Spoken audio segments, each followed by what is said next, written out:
One man is being victimized by our own government. One man whom they fear, yet whom millions love. One man who is willing to take the poison arrows of lawfare. One man whose voice has been taken away by a corrupt judge operating in a corrupt system. One man who has been ridiculed and insulted. One man who refused to back down. One man who refused to back down. One man who refused to back down. One man who stands between us and them. One man that wants to see America protected again. One man who wants to see America prosper again. One man who understands that a man is a man and a woman is a woman. One man who understands and protects the blessing of life. One man who wants to restore American exceptionalism. One man who once again wants to make America that shining city on a hill for all to see. A place where all the people of the world glowingly set their eyes upon. America. One man who unashamedly wants to make America great again. That one man is Donald Trump.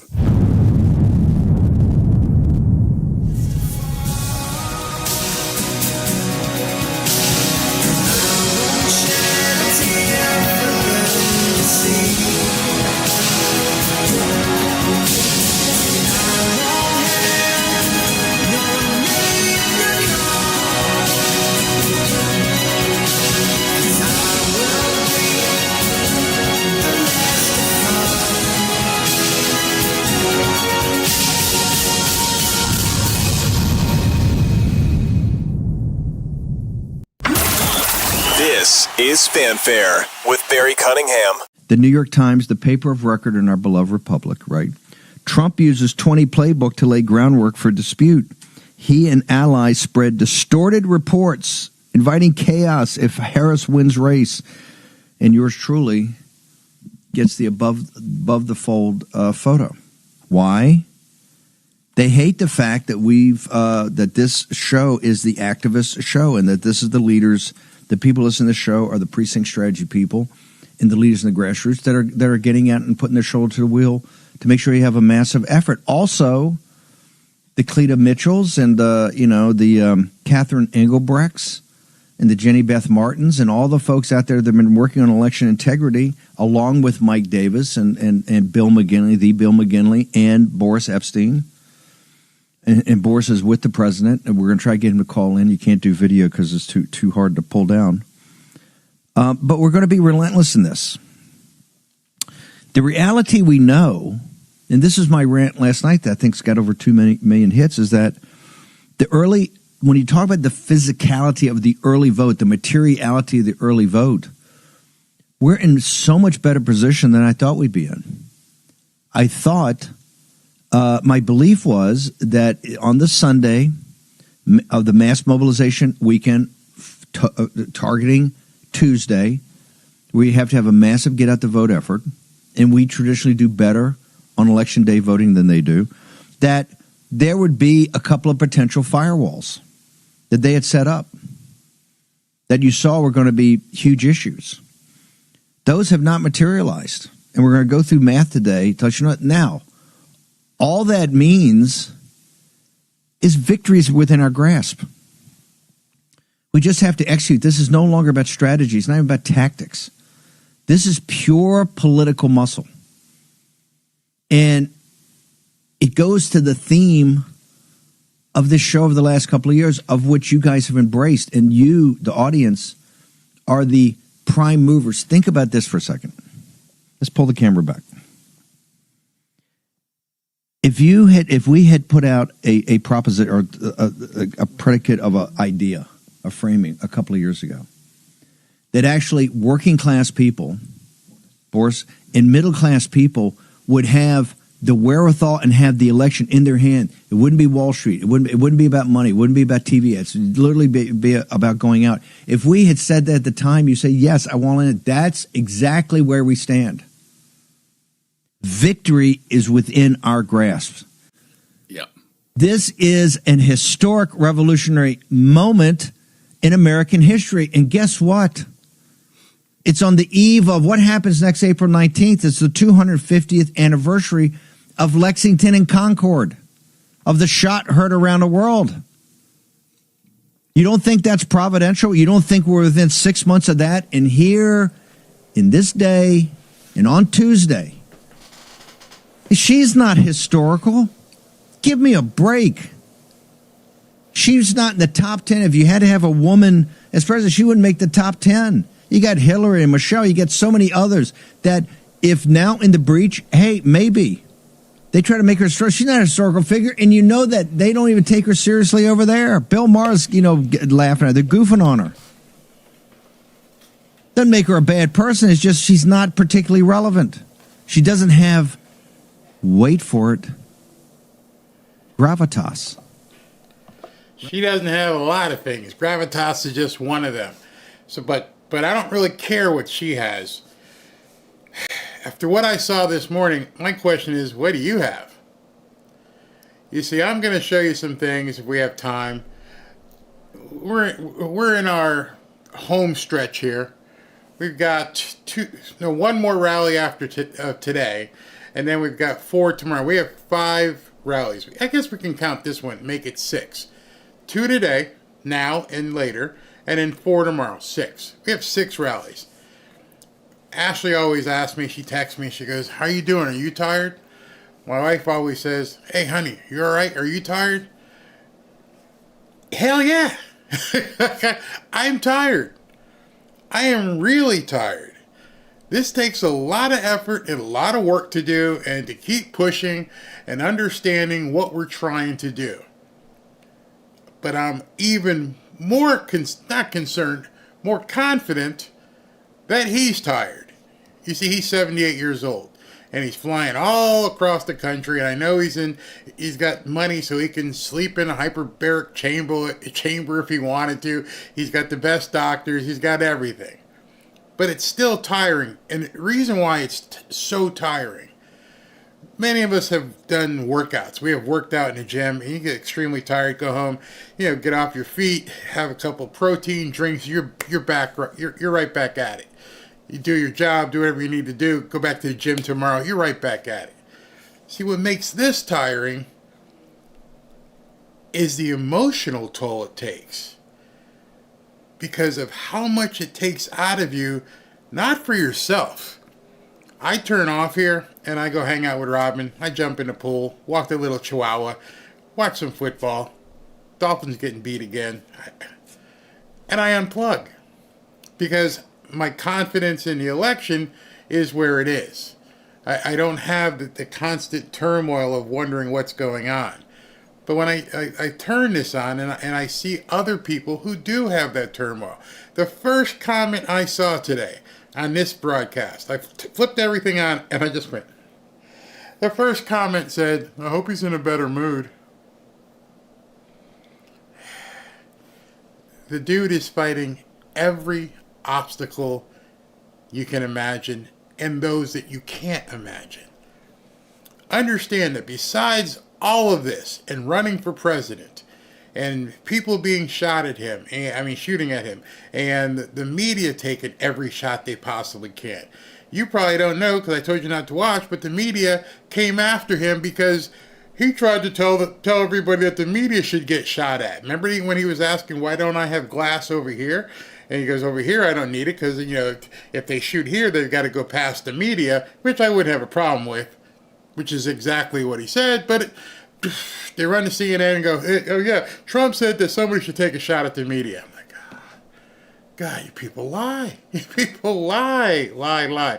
But in addition to have to worrying about all that, and his businesses, and his family, and his grandkids, and did you forget that on November 19th, after this election is done, there is still another big thing to come that I don't think a lot of people are focused on.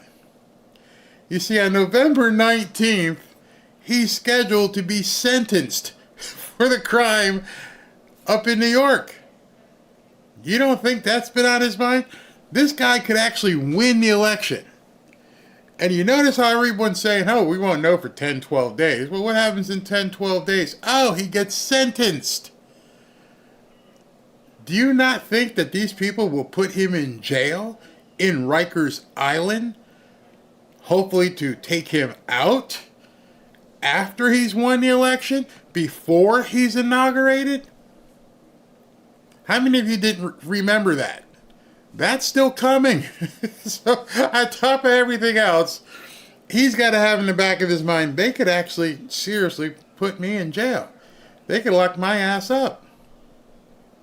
And I got people in the chat here, which I'm not trying to hurt your feelings, but they're saying, I hope he's in a better mood. I hope he's not. I hope this man is pissed off. I hope this man comes out and just... You heard what he said earlier. Michelle Obama got some stuff to talk about. I hope he starts dropping stuff. And if they try some funny business, I hope he starts dropping stuff on election night. You know, remember this. Trump, RFK Jr., probably some other people. All the stuff that they say they're going to release when they get in office, there is nothing preventing them from going scorched earth before they get in office. Hey, Jamie Raskin, you want to F around and find out? You think you're going to keep me out of office because of this and that? Well, you know what I know? You know what I got? How about we just drop this, Jamie, and what the Democrats have been doing? Have you guys thought of that? Have you thought about, in terms of the warfare that's coming after he gets elected, what may happen and why I've been telling you to get ready? And I've been telling you, get your shit in order. It's going to break loose. Don't believe me. They're putting up shit all around the Capitol. They expect a complete riot scene. They're boarding up in Oregon. So if they're doing all that because they're worried about stuff happening after the election, possibly putting Trump in jail, are you not prepared? Now, this is when I always talk about gold and silver. I'm not going to do that in this one. I'm not going to post anything about a sponsor. I'm asking you. If you're sitting back and you're like, oh, he seemed mad this morning. Oh, I hope he's in a better mood. Why would he be? You don't know what he knows. You don't know all the stuff going on behind the scenes. Am I talking sternly to some people? Yeah, because I feel like I just need to reach into the camera and do a little slapping. Wake up. This is real world. Shit's about to go down. We got 3 days. 3 days, and we don't know how this country is going to survive this next 3 days. The amount of gaslighting that's happening right now, I've never seen in my life. So let's continue what Steve Bannon has to say here. Gravitas. We are here and now in a historic moment. And who's telling me that? Black men in Philadelphia. They're 54,000 votes light, according to the analytics, the numbers, not polling. I'm talking hard numbers. Hispanic men, Arab and Muslim men in Dearborn and in parts of Michigan. The Somalians yesterday in supporting Trump in Minneapolis. They're saying we can be part of this coalition. We can be part of it. And yes, there are compromises going to be made and agreements are made, but now, I showed you that yesterday about the Somalis. And I showed you about the Muslims. 2 huge groups in Michigan. Of course, I've talked to you about the black people. So, have you heard any of these other networks talk about the Somalis? Have you heard any of the other networks talk about the Muslims going for Trump? Is that just some mirage that they decide they don't need to cover? They're not. You can go even look on Fox, and you may see a story here or there, but you won't see it on CNN. You ever ask yourself why? Why are they ignoring all this stuff? That's politics. Directionally, the big directions, using the big muscles in history, this is what we've got. And if you didn't have a fearless individual like Trump, look at that. Go back to Butler. He's gunned down. They hit him with a bullet. An assassin's bullet hits him, and he stands up and fist pumps. Who has the presence to do that? Who has the courage? Most guys would be crawling military style across the stage. You talk to a lot of men, people in the barbershop and everything. Hey, what would you do in that situation? Most people, I hope you never are in that situation. I've been in that situation. I bounced, I did security for people, and I've had someone take a shot at me. But what do you think most people do in that situation? They'll talk shit now. Oh, if you pull that out of me, you know what's going to happen. Until it happens. Everybody wants to think they'll be Captain Marvel when it happens. Everybody says, I will do this, I'll do that, you better not do this to me. But they've never actually had to go through that. And so there are a lot of men who saw what this guy went through, who realized what that moment meant. And we're not talking about these idiots in news studios in New York and Washington. Because we know what they would have been doing. Because we see how they are. You see when you see people do man on the street, interviews, and people run up to politicians or they run up to people in the media, these guys can't wait to get away. Oh my God, there's somebody sticking a flipping microphone in my face. Oh, I got to get out of here. Get me in the limo. Hurry up. They're not ready for that. They ain't built for that. This man, number one, when he goes anywhere, he'll talk to anybody. I don't care what you got. What do you want? Yeah, you too? Yeah. He'll talk. He ain't afraid of anybody. Your people in the media, run, jump in the limos head first, get away. And then he goes and gets shot by a guy 140 yards away where there's no reason other than God why he's still here. And there are so many men, black, white, Hispanic, who understand that's who I want to be. I want to know that if shit hit the fan with me or my family and I'm out someplace, that's the kind of guy I want to stand up be in front of. That someone I know is going to be that way, be in front of me. Women. Don't even go with the women. Real women. Not the ones who think that baby removal is a sacrament.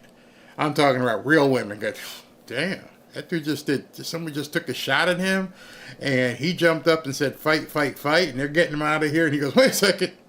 Ho, I got to get my shoes. See, everyone talks about the fight, fight, fight moment, and that was a great moment, but to me, as a guy, we need to get to safety. Hold up, man. It's my shoes. Okay? You knocked me over with 6 guys, and you're telling me to run, which, number one, I ain't running. Fight, fight, fight. But before I leave here, after I've gone fight, fight, fight, and you can go look at the video, fight, fight, fight came first, and they're like, are you ready? No, we ain't ready. I got to get my shoes. And I thought to myself when I watched it, and I watched it over again, I'm like, damn. This, I don't think enough people realize that he stopped them and said, let me get my shoes. Everybody focused on this. Barry looked at that and went, wait a minute, that man still didn't run. Not only did he stop and say, fight, fight, fight, he went, hold up, I gotta get my shoes. That told me more than the fight, fight, fight. I've never said anything to you guys. We're a couple days away from the election. I'm bringing that to you right now because as a man, that told me that he really wasn't afraid. The fight, fight, fight, you can say that, that was his bravado. That was, in that moment, he somehow had the composure. 30,000 people out there. I got to let them know, I got to let the world know I'm not going out like that. But after that, when he said, I got to get my shoes, as a man, I looked at it and like, wow, he really wasn't afraid. He did what all of us would hope to do in that situation. Fearless?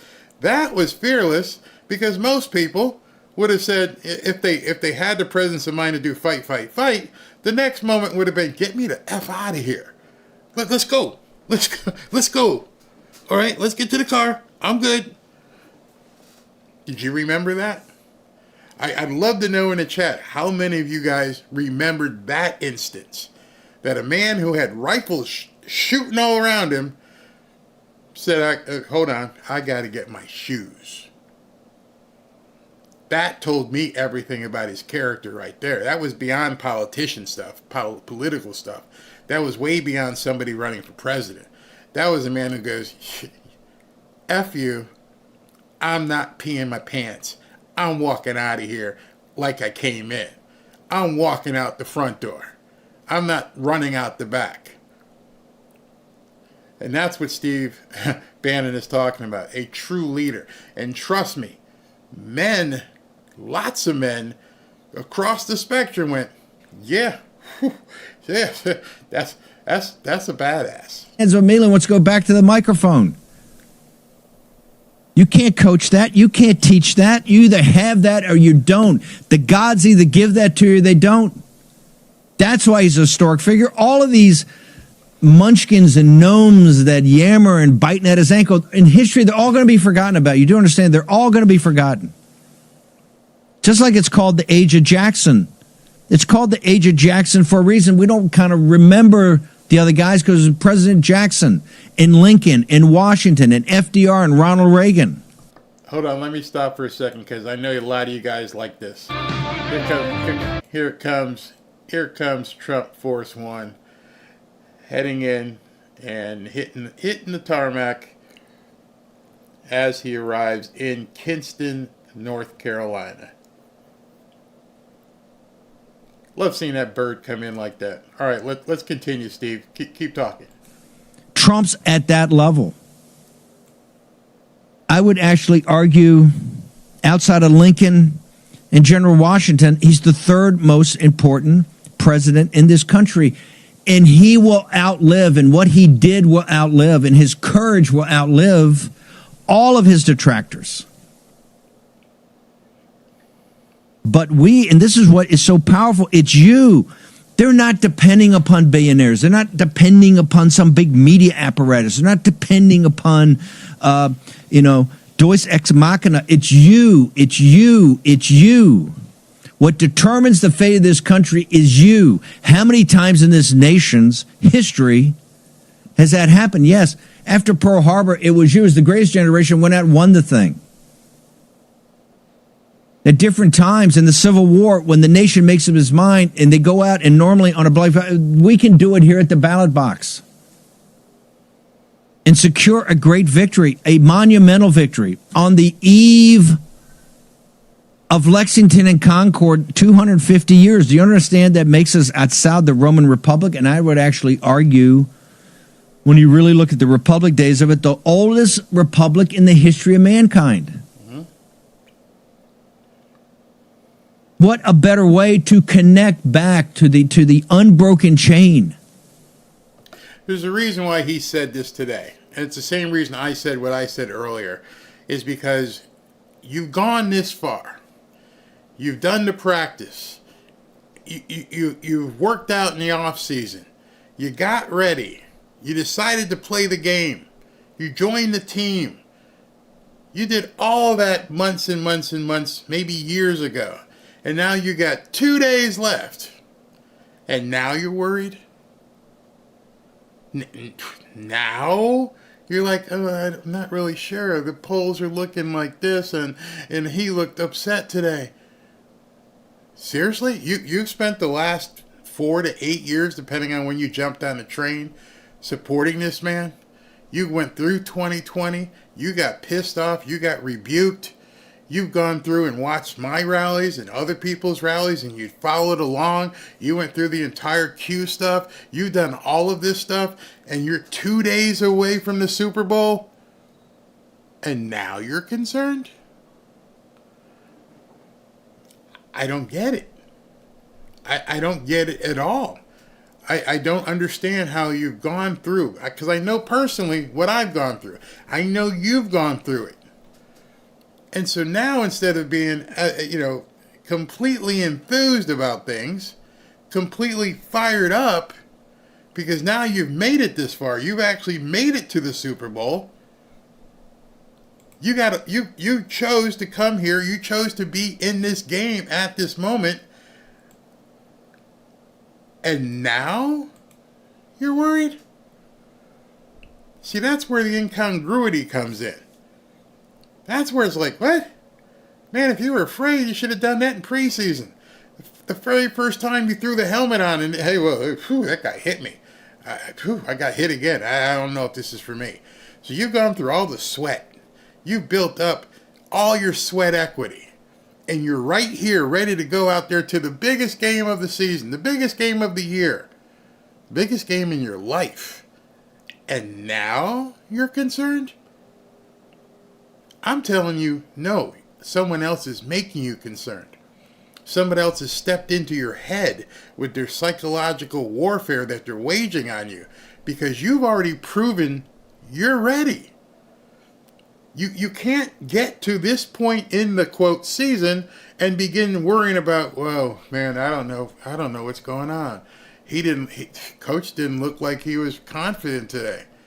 Coach is pissed off and tired. At some point, you have to say, I am prepared to take this on. You know, when you're looking at a team and there's 100 guys on a football team, 53, 54 guys that travel, every single person on that team has their role. Even to the guy who just holds the ball so the guy can kick it. The holder. There may be he may play one time a game and he holds the ball. But you know what? That is so damn important, because how many games get settled basically by 3 points or less? It's crucial. And there's not a guy on a team that doesn't look at that guy in the fourth quarter and go, you ready? Every time they look down there, it's like looking up the clock, and there's 1:45 left and we're down by 1 or 2. You ready? Because I can't kick and I can't hold the ball, but I'm depending on you to make sure you're ready to do the one flipping job you're here for. And right now, your one flipping job is to never let anyone else see you sweat. You should never put in the chat, I'm concerned. I'm really worried. Nope. Because we all need each other. We can't let anyone else on this team think that you're not ready. You have to be ready. You either be ready or don't play. I don't want to walk out of the locker room, and I'm sorry for using so many sports analogies, but that's what my life has always been. I walk out the locker room, I get on that field, and I look at everybody standing for the national anthem, and I'm like, y'all ready? Yeah, you guys ready? Yeah, we're ready. I don't want anybody coming over to me going, hey man, you think we can do it today? You think the refs might be tough on us? You're going to get your butt whooped. And obviously I ain't whooping nobody's butt here, but I'm saying I need people, Trump needs people who are ready to do what they're supposed to do, and don't even let concern enter your thought process. And I'm especially talking to the guys. I know women, you didn't play sports for the most part probably, but you guys out there need to make sure that your women and your sisters and your wives and your cousins, hey, honey, we got this. We're okay. We're going to be okay. Well, what happens if, he doesn't win? We've prepped. We bought gold. We got food. All right. You telling me everything's going to be okay. We got this.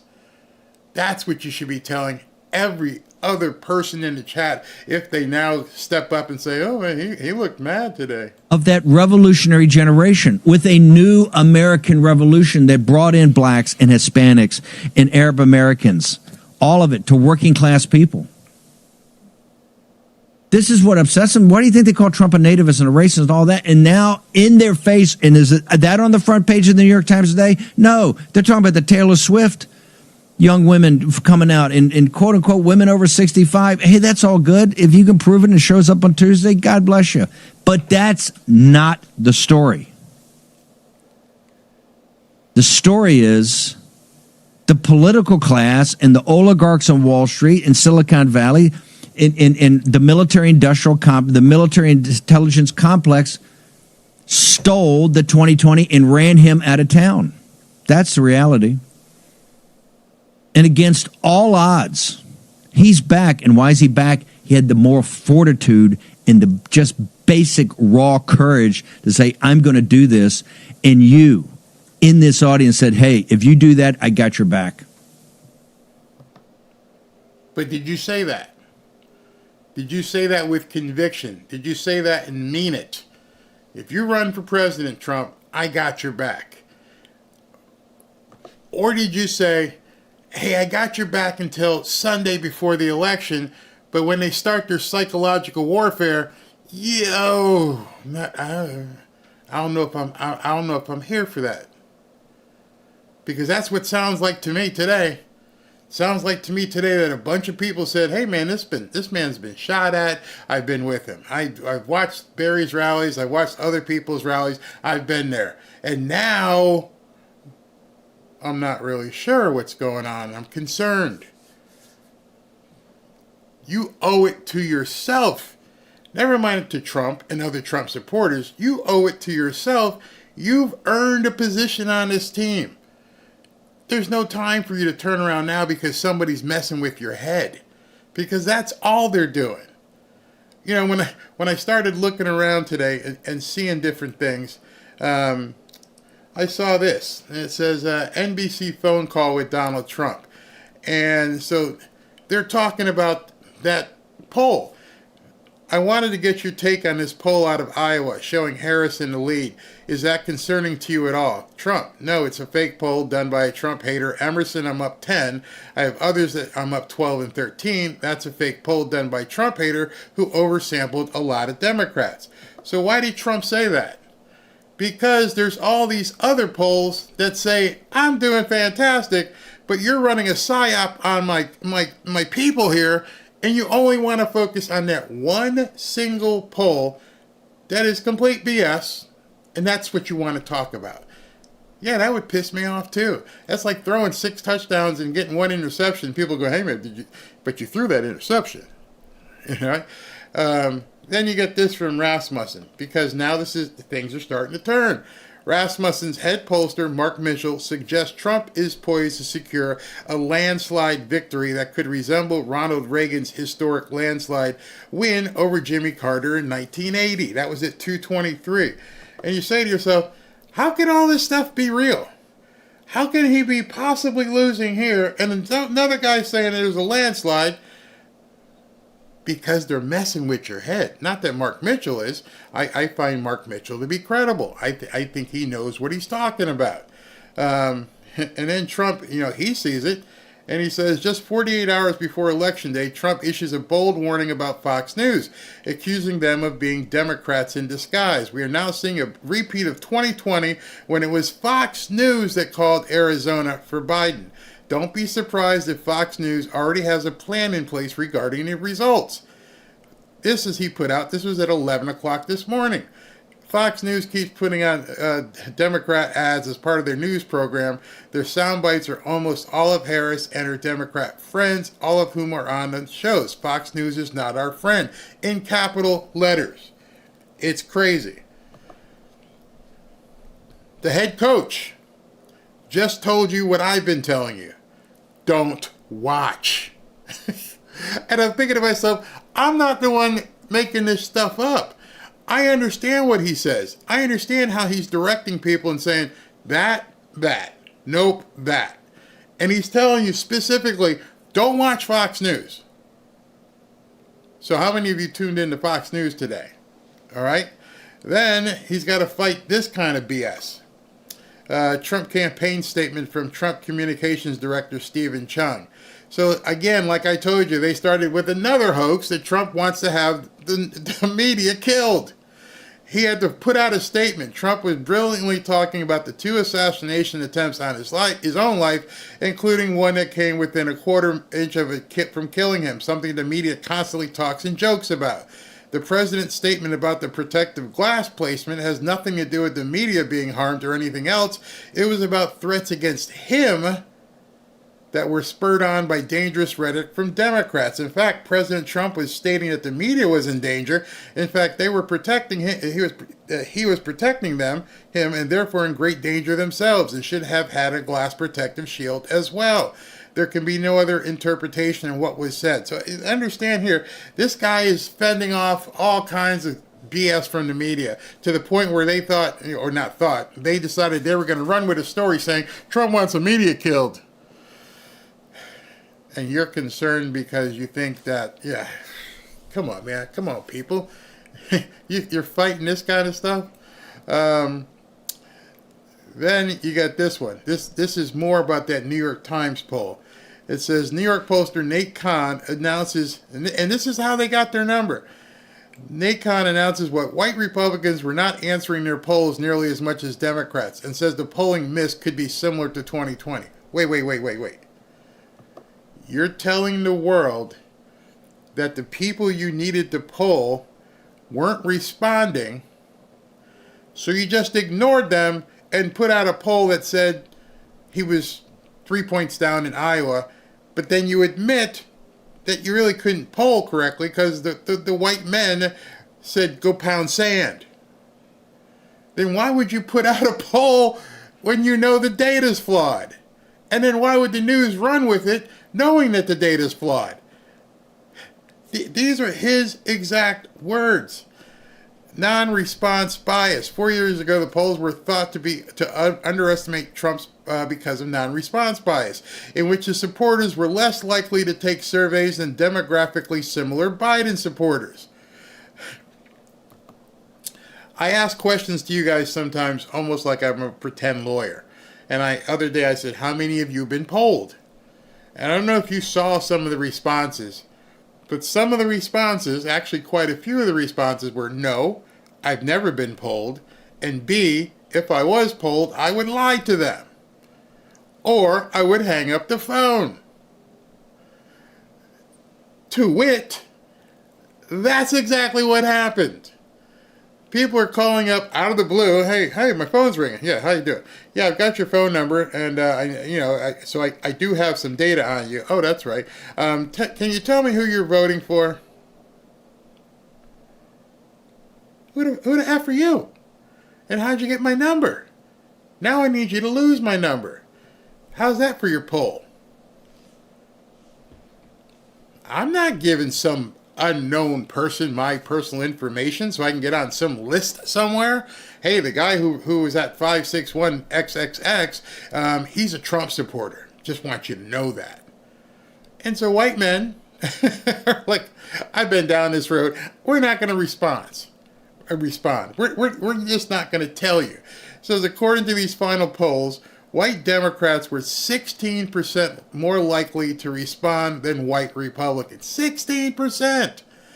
That's a larger disparity than our earlier polls this year, and it's not much better than our final polls in 2020, even with the jam-a-demic. It raises the possibility that the polls could underestimate Mr. Trump again. And yet you still decided to run with it. And you didn't post that in any newspaper article, did you? Nobody talked about that they underestimated the Trump supporters when you put out Kamala at being 2 or 3 points up. So if 16% less, my math, 16 plus minus 3 was Trump's up by 13. But you put Trump's down by 3, even though you admit on page 95, section 4-2, hey, the white guys ain't talking. You didn't know that, did you? You didn't know that when you got concerned when they said that Kamala, whatever her name is, across these polls, New York Times poll, white Democrats were 16% likelier to respond than white Republicans. They didn't even tell anybody that. That stuff is coming out now, and people are like, man, you lied that bad? So as I'm giving you this information, which is widely available if you know where to look, like the lady in the last show, where's the breaking news? I don't see it anywhere. And my instant response to her is, where are you looking? You see, because if you're looking in all the normal places, then all the normal places have you. They control you. They can tell you what they want at this point. And they will continue to tell you what they want to tell you because you keep consuming stale milk. It's not making any sense. You tell me, did you know that 16% of white men decided we're not partaking in this poll in Iowa? Which, I've never been to Iowa, but I'm pretty certain that's a big, huge percent. White men.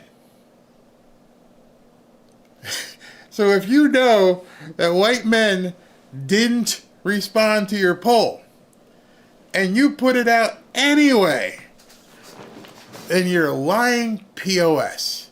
And every single one of these news outlets that went ahead and ran with that are lying POSs too. They knew. They saw that the data that said, hey, we didn't even count them people. They didn't answer the phone, so we just ran with it. You can tell me in the comments, did you know that? Did you know that they just went with it without even having a full data set? That's how I know Trump is winning. I've been saying over and over, people don't do certain things when they're winning. When you're up 35-7, you don't try to keep throwing the ball. You try to basically run out the clock. When you're winning, you run different than when you're losing. The losing side tries to throw Hail Marys. You're not winning, and then, oh, Trump's got dark MAGA on again. let me put this on so you guys can see it. Yeah, he switched the red hat and went back to a black hat, and again, I think he's walking out to the Undertaker music as he's heading to the stage, which of course we'll take as soon as he gets up there. I'll leave it on because I know some of you guys want to see it, but he's got dark MAGA on today, ready to go in Kinston, North Carolina. So hopefully he got on his plane after the earlier rally, got some nice warm tea, had a chance to basically put some honey and lemon in his throat, and is ready to go. So that was my wanting you to know what happened earlier in the day, and hopefully it helps all of you become much more astute into understanding what's going on behind the scenes, because if you don't know what's going on behind the scenes, they're not going to tell you. They're going to continue to lie, obfuscate, cheat, do anything. They have to throw Hail Marys right now. They have to swing for the fences. The people who swing for the fences strike out a lot. But they have to do everything they can to shake your game. Because if they don't shake your will, and if they can't break you away from everything, then they're failing. You can't fall for it. So, do I know what kind of mood he's going to be right now? No, but I do know they've got the left side of the thing. They've got the glass up this time. So he noticed it last time and said, hey man, they didn't put the glass up, and the glass is there at this point. He knows he was standing bare-assed over here to his left and went, hey man, why is there no glass here? So if someone's over here in the field somewhere, they got a straight shot. I'm sure that pissed him off. So I'm not sure what kind of mood he's going to have right now. I think, if I were to guess, he's going to basically reiterate the same stuff, let people know, they're playing games, they're lying to people, and you need to get out and vote. You need to do your part at this point. Kinston, North Carolina. And then from here, we're going to Macon, Georgia tonight. But that's why I cover every rally, is because something different might happen. And this morning, it was different. It was a lot different. This guy was pissed off. So I'm not sure how he'll be today. I know he's got those ladies, what does he call them? The ladies from North Carolina. Since he's in North Carolina, I'm sure they're going to be there. And I love it when he does them at airports because the crowd is big. As soon as he pops up here. Thank you very much. Wow. That was very nice. Well, a very special hello to North. And let me know about the volume. How's it sound? Yeah. We've had a lot of luck in North Carolina. We won it twice. We won every primary. We won everything this place. We even named that beautiful little granddaughter Carolina. She's like perfect. She's so beautiful. I'm thrilled to be back in this beautiful state with thousands of proud, hardworking American patriots. I see some of them right in front of me, right? Like the man right over there who went through hell, right? Went through a little hell, but he's better looking now than he was when this little accident occurred, huh? The great Steve Scalise. Thank you, Steve. You're a better looking guy now, Steve. What the hell's going on here? He's a great guy. I'd like to begin by asking a question, a very simple one. Are you better off now than you were 4 years ago? Very simple. No, I don't think so. With your vote on Tuesday, I will end inflation. I will stop the invasion of criminals coming into your country. Your country is under siege. We have criminals of all variety, murderers, drug dealers. We have some of the worst terrorists in the world in our country right now. They may live right by you. They let them in by the tens of thousands. The worst administration in the history of our country. And if we let this slip away, we should have our heads examined. I mean, we have a big lead. We have a big lead. The fake news, they don't tell you this. We have a beautiful lead. All we have to do, Mike, all we have to do is go out on Tuesday and vote, vote, vote. We're going to win it. And if you do that, they can't win, okay? I wouldn't have said that a week ago. You know, this early voting, we've set records in early voting, which is something Republicans just don't do. They wait. But we have records. But you go out and vote, vote, vote. Don't, like, when I just came into that really beautiful plane and I have all sorts of access, you know what they're saying? They're projecting us to win, some people. I don't want you, no. I want you to forget I said that. Is everybody have a bad memory like the Democrats do, okay? They have the worst memory in history. They're the worst people too. But look, you gotta vote. So forget what I just said. Forget what the guy some guy projected me. I probably like him. But we're really doing well. We're setting records, but we have to go out like we're on the 4-yard line, not the 5-yard line, slightly better. All we have to do is carry that ball over that thing. We get into that end zone, it's over. And see, that's within our control. The nice thing is, it's within our control. That's something nice about that, right? Because we're doing really well. Amazing the way they went out. And I'll tell you something about North Carolina. So I was one of the first people down, maybe the first person. I followed him, and I followed that sucker storm. I followed it. But then I said, I better let them just get their stuff. And I figured FEMA would do a good job. They did a horrible job under the auspices of these two people. I got to say these two people. And you know, right now I'm saying, who the hell's running the country? Nobody even knows. Can you imagine President Xi of China or Putin or anybody they want to call? They say, who the hell's running that country? It's the first time we have a country where we don't even know who is running it. Nobody knows. Let's call the United States. Who do we speak to? Most of them say Donald Trump. Just call Donald Trump. You know? That's what they're saying. But we're going to bring back the American dream. It's going to be brought back at the highest level. And this is all you have to know. Kamala broke it, and I will fix it, and it'll go quickly.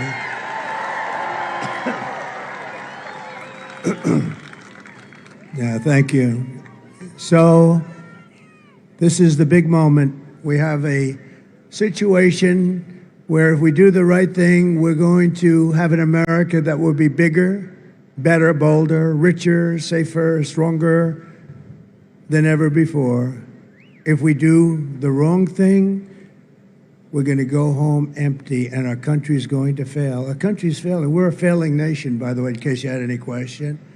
Hard to believe, right?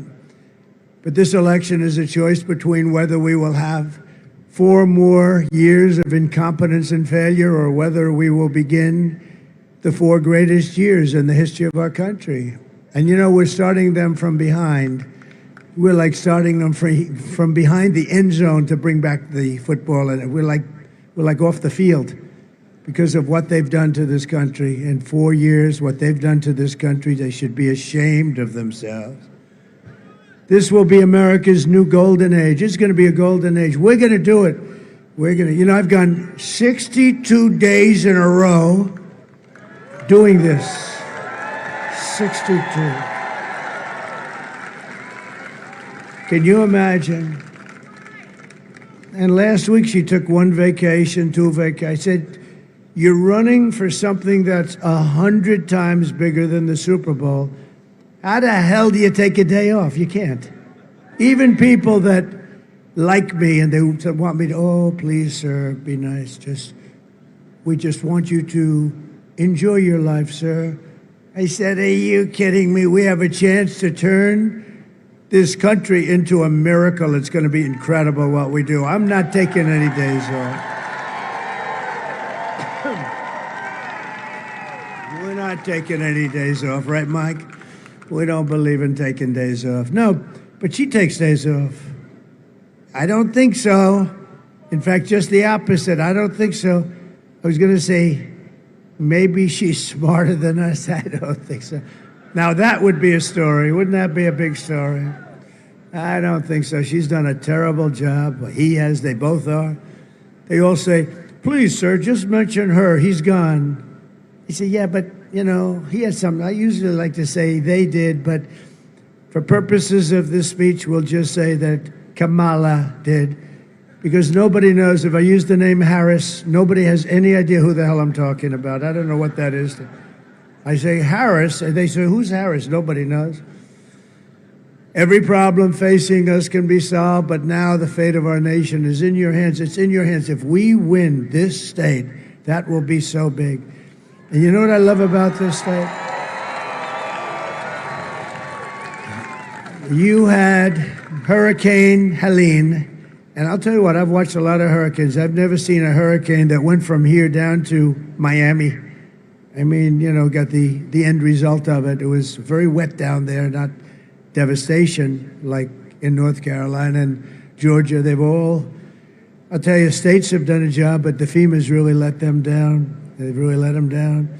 But when you look at what's happened and when you look at the kind of devastation, what was amazing to me, and I thought 100% of the people, I was not thinking about the election. As time went by, I started thinking about the election. In the meantime, I had been there, raised a lot of money for the site, saw tremendous people like Franklin Graham. They were there so early, and he's always there. He's amazing. He's got a lot of Billy Graham in him. Got a lot of Billy Graham in Franklin. And, you know, he doesn't endorse people, but he endorsed me. Is that nice? He endorsed me. He doesn't endorse people. But you know what? The amazing thing is that North Carolina was devastated, and yet when I said when it was time to start thinking, we still have to think about this election, I said, I've just seen some of the worst devastation that I've seen them all, because I used to go and follow the tornadoes, and we've seen a lot of bad things. But you had houses that were ripped apart, the foundations were ripped out of the ground. You had things that you just don't see. No trees for 2 miles. I mean, big, giant trees were ripped right out of the ground and floated down in rivers that didn't exist. Areas that never saw water before became lakes and rivers. And I said, you know, it's largely Trump areas that were hit, meaning people that like Trump, right? They're largely Trump. I said, the amazing thing is that we're going to have a problem, and I want them to just be safe. I don't want them to come back, and they don't have to register, they don't have to vote. So people lost their homes. A lot of people were missing and not found, as you know. A lot of people died. Quite a few people died. And yet people losing their loved ones. And I figured, and I said to my people, I can't imagine more than 50% of what had voted in the past. I mean, I looked at areas that were barren, they were gone, they were just devastated. And I said, so I figured if you got 50% of the vote would be lucky. I doubt you'd get, I would say 35 to 50%. And that was it. Nothing you can do about that. Just try and help people. We did. We tried to help people. Here's the amazing thing. Early voting, and the numbers finally came in. The areas that were hit so hard broke the record for registration. Think of that. And for voting. They broke the record. They never had a higher record. And these are people that don't even have a house anymore. The people of your state, the people of North Carolina are amazing. I'm telling you, it's amazing. I would have said, when I said 50%, I was sort of saying, I hope people broke the record. Every single day, and now cumulatively, the record's been broken. Now you only have to do one more thing. You have to get out on Tuesday and vote, and we're gonna break our own records. It's gonna be a big difference, big difference. So on Tuesday, stand up. You have to do it, and we have to tell Kamala that you've had enough. You're the worst vice president in history.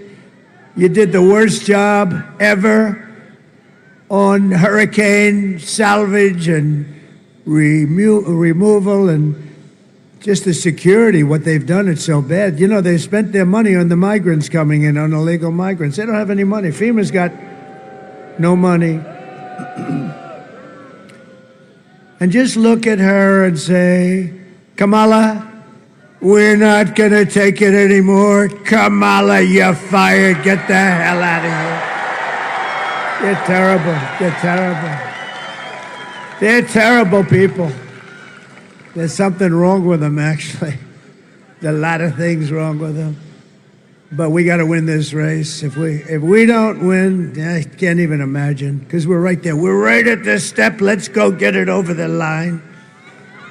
And remember, you know, traditionally, not only traditionally, like every single time, the Republicans vote late, the Democrats vote early, and an amazing statistic is, first time ever that I know of, we have far more votes than they have in the early voting. Think of that. It's never happened before. I think last time we were hundreds of thousands of votes down. In fact, I remember I looked, I said, how the hell do we catch them? And we caught them and fairly easily won, right? We were way down, and then we came in on the Tuesday. We call them Tuesday voters. I think it has something to do with, like, you like to see your ballot go in the box. You like to be there. You want to watch it. You want to touch it and feel it. But we were hundreds of thousands of votes down last time. And the first time, and it's like a racehorse. You know, he's way out in the lead, and somebody else, Secretariat's coming behind. And Secretariat catches him, and not even that hard. But it's really something that we're going to do. It's something that's expected. And the difference is that we're actually starting from in front. I mean, so we're starting from in front. And it's an amazing thing. But the amazing thing is, with that devastation, the people in North Carolina got out and voted in record numbers. I can't believe it. Thank you. I love you. Thank you. And everything we've been fighting for so hard to achieve for the past 9 years, it all comes down to the next 2 days. We've been waiting 9 years for this, if you think. We've been waiting 9 years. And don't forget, we got more votes than any sitting president in history last time. We won in 2016. We got millions and millions more votes. You know, Barack Hussein Obama got far fewer votes his second time. Remember, did anyone ever hear of Barack Hussein Obama? He's been nasty, hasn't he? Oh, he's been a nasty person. He's been a little nasty. I'm not, I'm supposed to be a nice person. Oh, I was so happy to see that he was nasty. It's now or never. This moment will never come again. Never going to come again. 2 days. 2 days.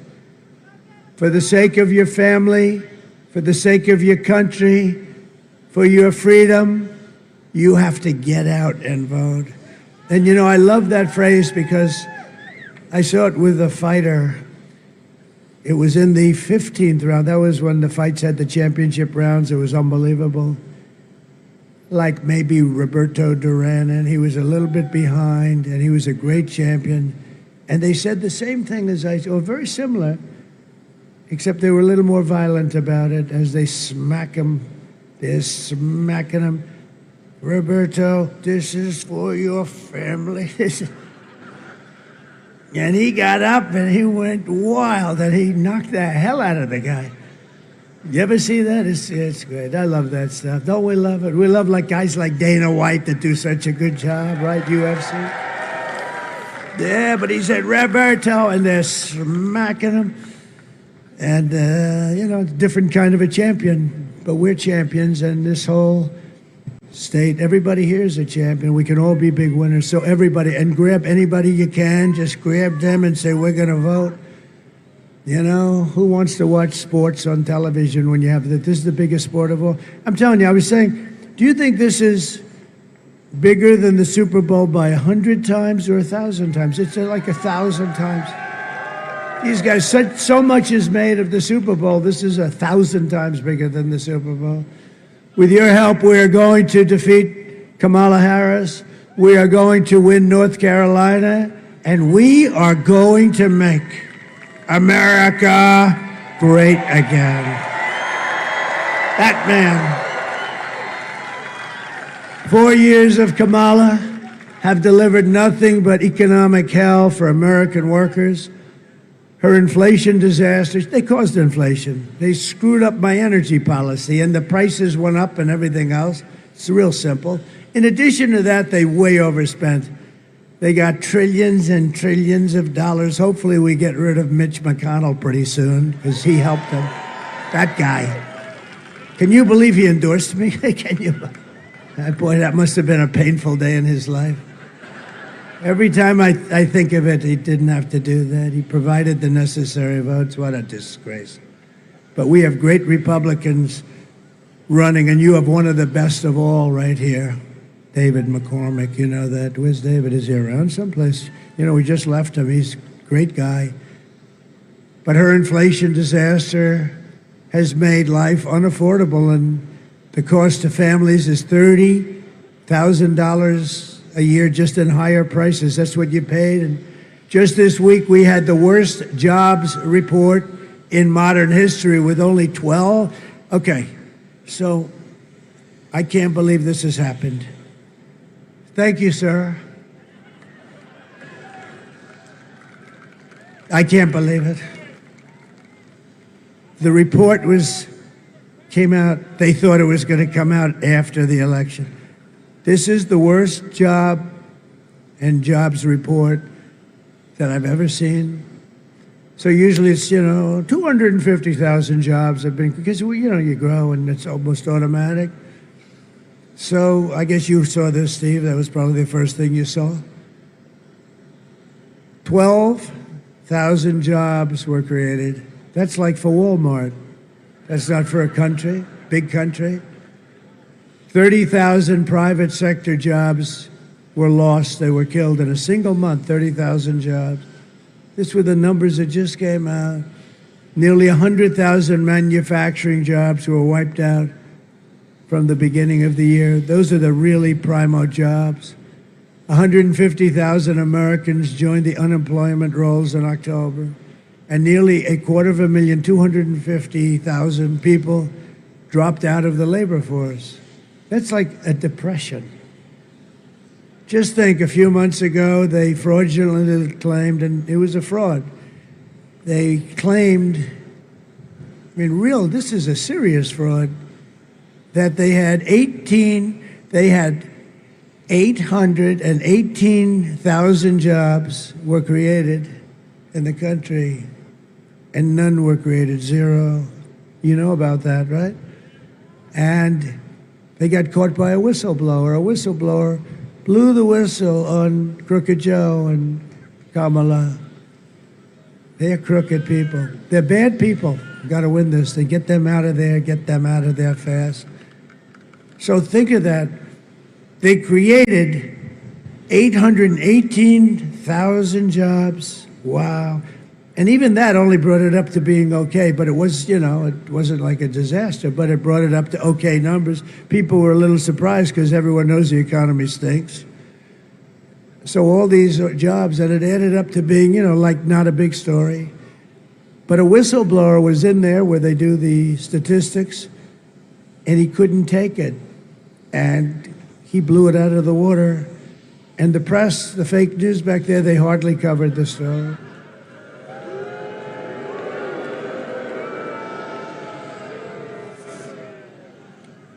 And now they've just revised past job reports down another 112,000. So that's almost 1 million jobs. And it was all fake reporting. If I did that, they'd say, all right, let's start up. Here we go again. Let's go. Because I've been under investigation more than the late, great Alphonse Capone. Has anyone ever heard of him? He's a lovely man. If he was with Mike Lindell for dinner, and Mike offered him a couple of pillows, and if he didn't sleep well because he didn't like Mike's pillows, Mike had almost no chance of living. He would dispose of Mike somewhere in a foundation of a building or something. You would never see Mike again. Mike does not want to have dinner with Scarface, right? I've been under investigation, Mike, more than Scarface. Can you believe it? Alphonse Capone, the meanest of them all. He was the meanest. If he didn't like somebody, it was over. He said,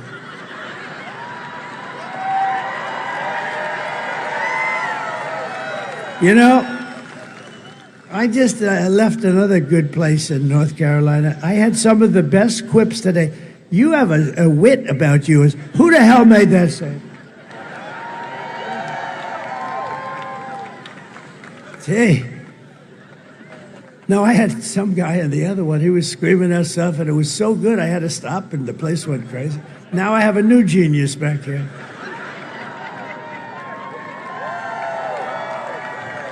No. That's amazing.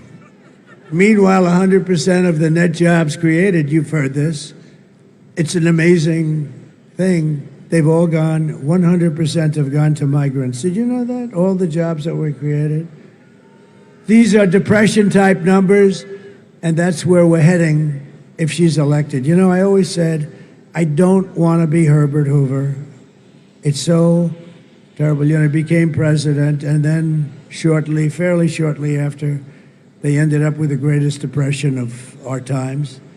1929 style depression. That's what you're going to have with her. She has no clue. She's like a child with economics. Have you ever seen answers like she gives? They ask her a question about the economy, and she says, I grew up in a middle-class family, and we had a grass yard.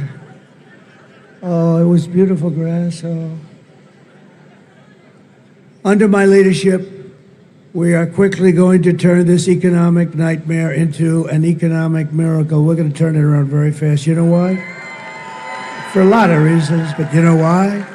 Because we have a thing called liquid gold, and we have more liquid gold under our feet than any other nation in the world, including Saudi Arabia and Russia.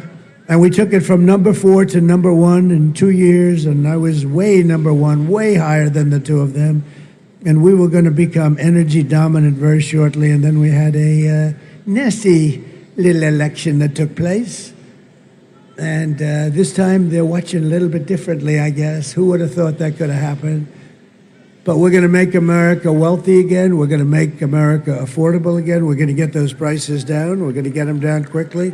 And much of it's going to be coming right from underneath your feet. Much of it.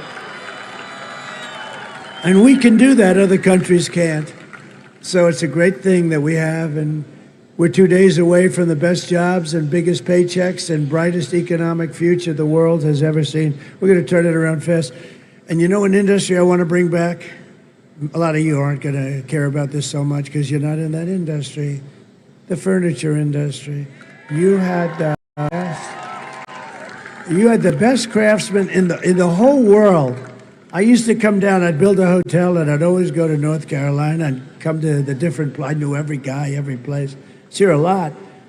And then one day I said, what happened to that company? I love them. They did a building for me 2 years ago. I said, what happened? Sir, they're closed. They've basically moved into China. The guys have stayed here. The talent, they're so talented. I used to take an arm of a chair. I said, could you do a little more action on it?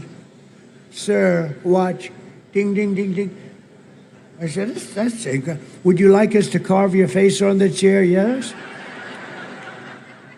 It was like the greatest artists in the world. These guys were unbelievable, what they could do. And so then we start buying furniture from China. And you know what happens? I build this beautiful hotel. Happened a few times, not good, very bad. A guy comes in, he's got lots of money, and he comes into the hotel, wants to impress his wife and or girlfriend. And he comes, and he comes in, and he has this beautiful chair, looked the same.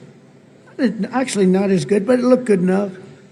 And he sits down in the chair, and the chair collapses, and he goes on his ass. And then I get sued.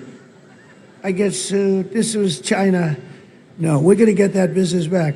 We're going to do it through a serious use of tariffs, because you know what? We took in hundreds of billions of dollars from China. Nobody else took in 10 cents.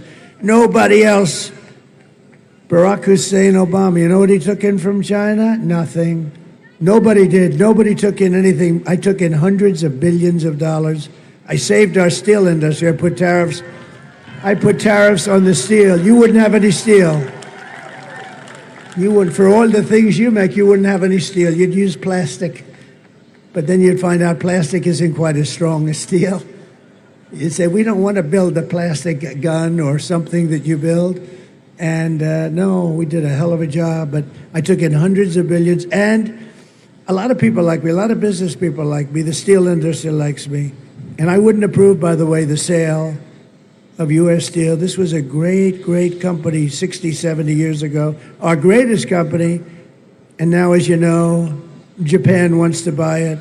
And I like Japan. I loved Abe. Shinzo Abe was assassinated. He was a great man, that one. He was loved in his country, too. He was a great friend of mine.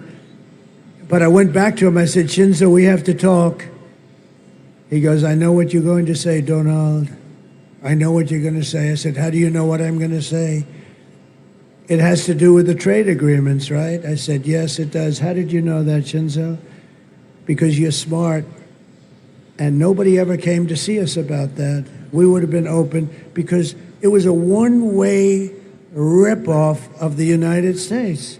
Japan got everything. We got nothing. And when I said to him, Shinzo, I have to see you, he was a friend of mine.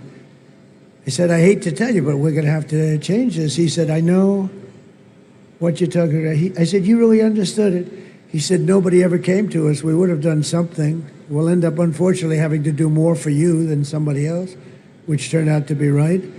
And don't forget, I started from a little bit of a bad base because we had an agreement. So, you know, it's better if we didn't have an agreement. But he was great. We made a new deal. We made a new deal with South Korea. We made a great deal with China, but because of COVID, I don't even talk about one of the best deals I made ever. China has to buy $50 billion worth of our product. And I heard it was going to be 15. I said, how much are they buying, to my negotiators? Sir, $15 billion. I thought they said 50, Mike. I mistook it. 15, they said. So I said, how much? 15 billion. I said, oh. So then they come in, the deal's almost finished. I said, tell me about the deal. Sir, they're going to buy $15 billion. I said, not 15. You told me 50. They said, no, We said 15, sir. I said, you didn't say, you told me 50. I think they were probably right, but I didn't care. I stayed there.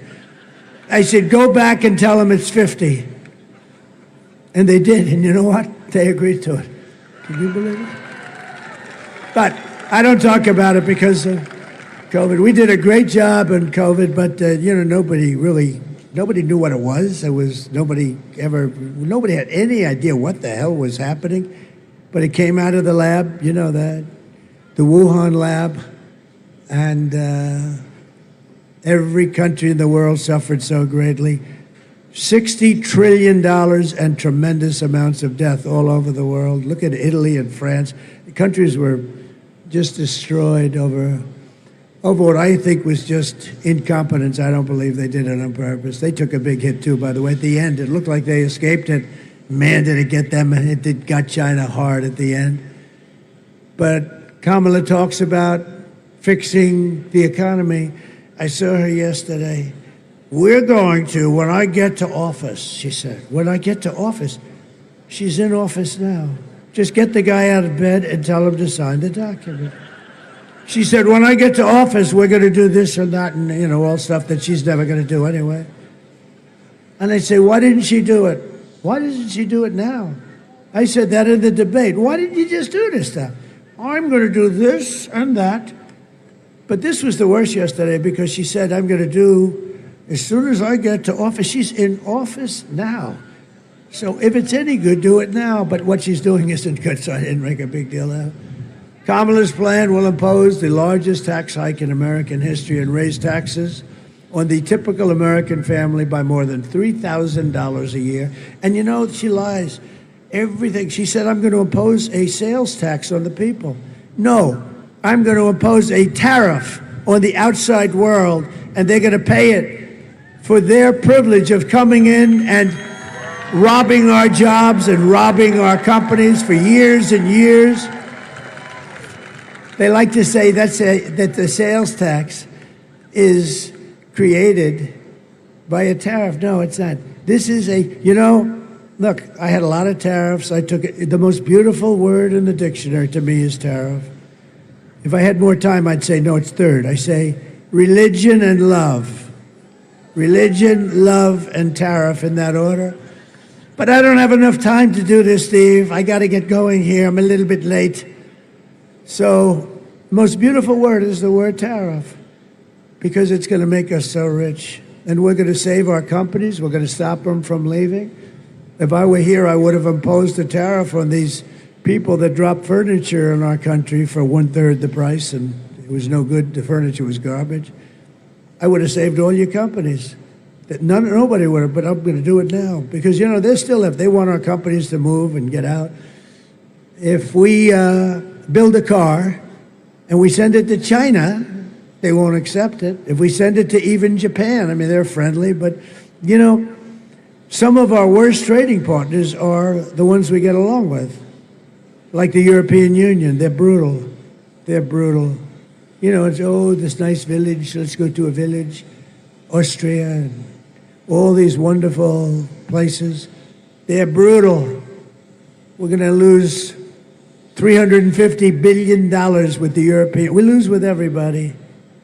And it can be changed around in literally a matter of hours. And the president has the right to impose the tariffs on these countries that have been hurting us. They've really been hurting us. It's so ridiculous. They end up closing. Everybody loses their job.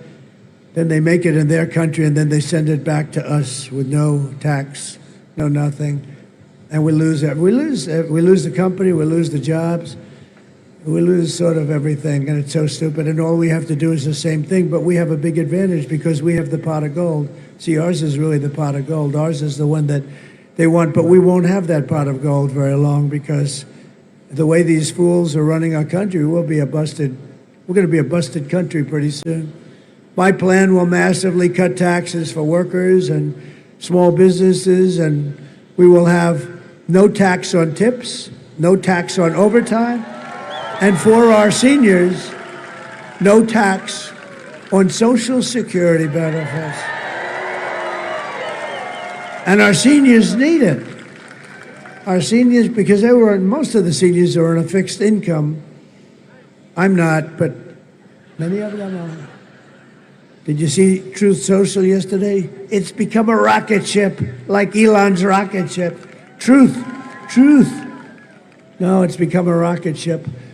But most seniors are on, fixed income, and then they have to pay tax. I don't want them, because by my doing that, you will be at least breaking even for the pain that these people have caused you by allowing this inflation. Think of it. You would have had no inflation. You would have had no war with Ukraine and Russia. That wouldn't have happened. You wouldn't have October 7th with Israel. They had no money. Iran was broke. They had no money for Hezbollah. They had no money for Hamas. They had no money. They were totally broke. Everybody was broke over there. The bad guys, the good guys were doing fine. And you know what? Everybody would have done fine. All we wanted to do, and they would have done it, such an opportunity. Iran can't have a nuclear weapon. Nuclear weapons are the greatest single threat to our country, but to the entire world. The power. I rebuilt our nuclear base. I rebuilt our whole military. We had jet fighters that were 52 years old. We rebuilt it with a lot of help from some of you great people in the Senate and congressmen who are here today, actually, a lot of them. And we rebuilt our military. And in rebuilding, I rebuilt, either renovated or bought brand new nuclear, and I know what it does. I know what it does. My uncle told me many, many years ago, he was a professor. He told me many, many years ago about nuclear, and I said, there's no way, Uncle John. But he was right. He was right. He was very smart. To rapidly reduce inflation, I will end Kamala's war on American energy, and we will drill, baby, drill. I'm going to drill, and I'm going to cut your energy prices in half within 12 months. You're going to be cut in half. 12 months.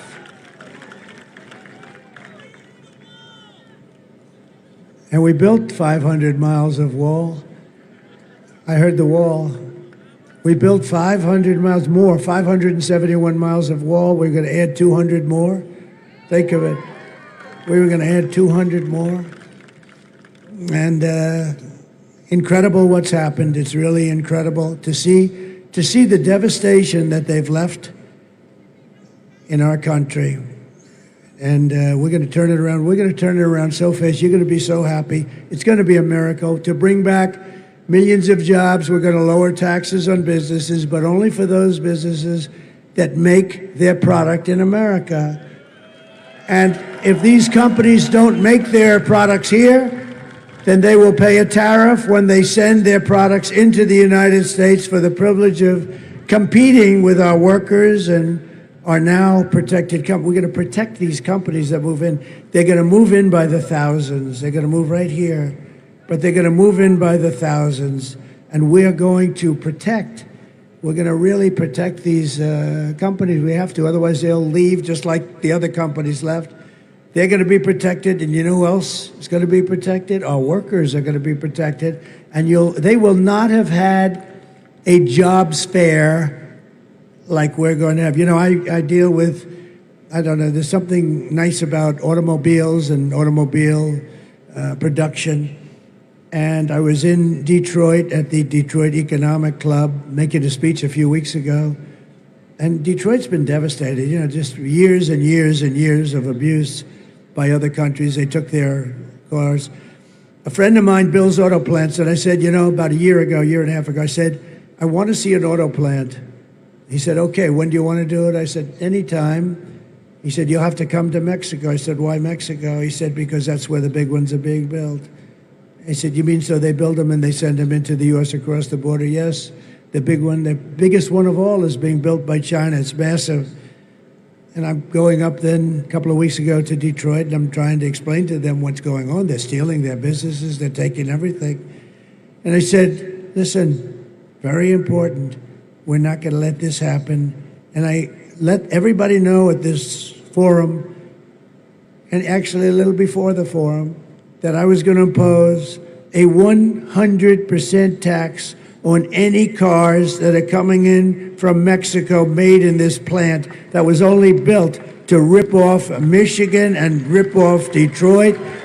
This plant was bigger than practically all of their plants put together. It would have devastated them. And I made the statement very strongly, and that was about it. Sort of forgot about it.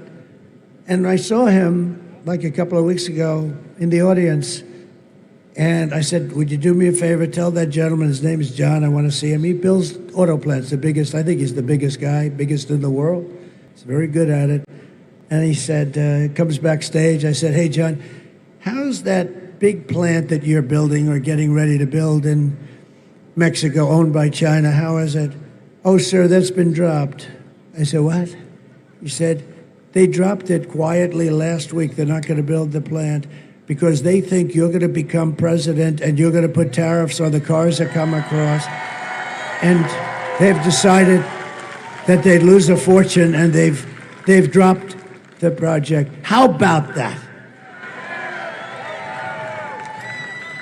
Does the press write that? I don't think so, but that's okay. You know who knows it? The people of Michigan, because we're up in Michigan too, and we're going to win Michigan, and not necessarily because of that, but we're going to win Michigan. But isn't that beautiful? And I did that without even being president. It's pretty good. So we're going to protect you, and we're going to protect them, and we're going to protect everybody. We're going to protect. And by the way, if they want to build the plant anywhere in the country, here, or I don't care where. I'd love to have a couple of them built right in the middle of Detroit, to be honest with you. Wouldn't that be nice? You know, they've suffered badly. No, they've been ripped. But they're going to build it. I said, if you want to build the plant, and I told him to tell the people, big, massive company, tell the people I would be honored if they want to build our big, beautiful plant here, hire our workers, we're fine with that. And we're not going to charge them any tariffs, you see.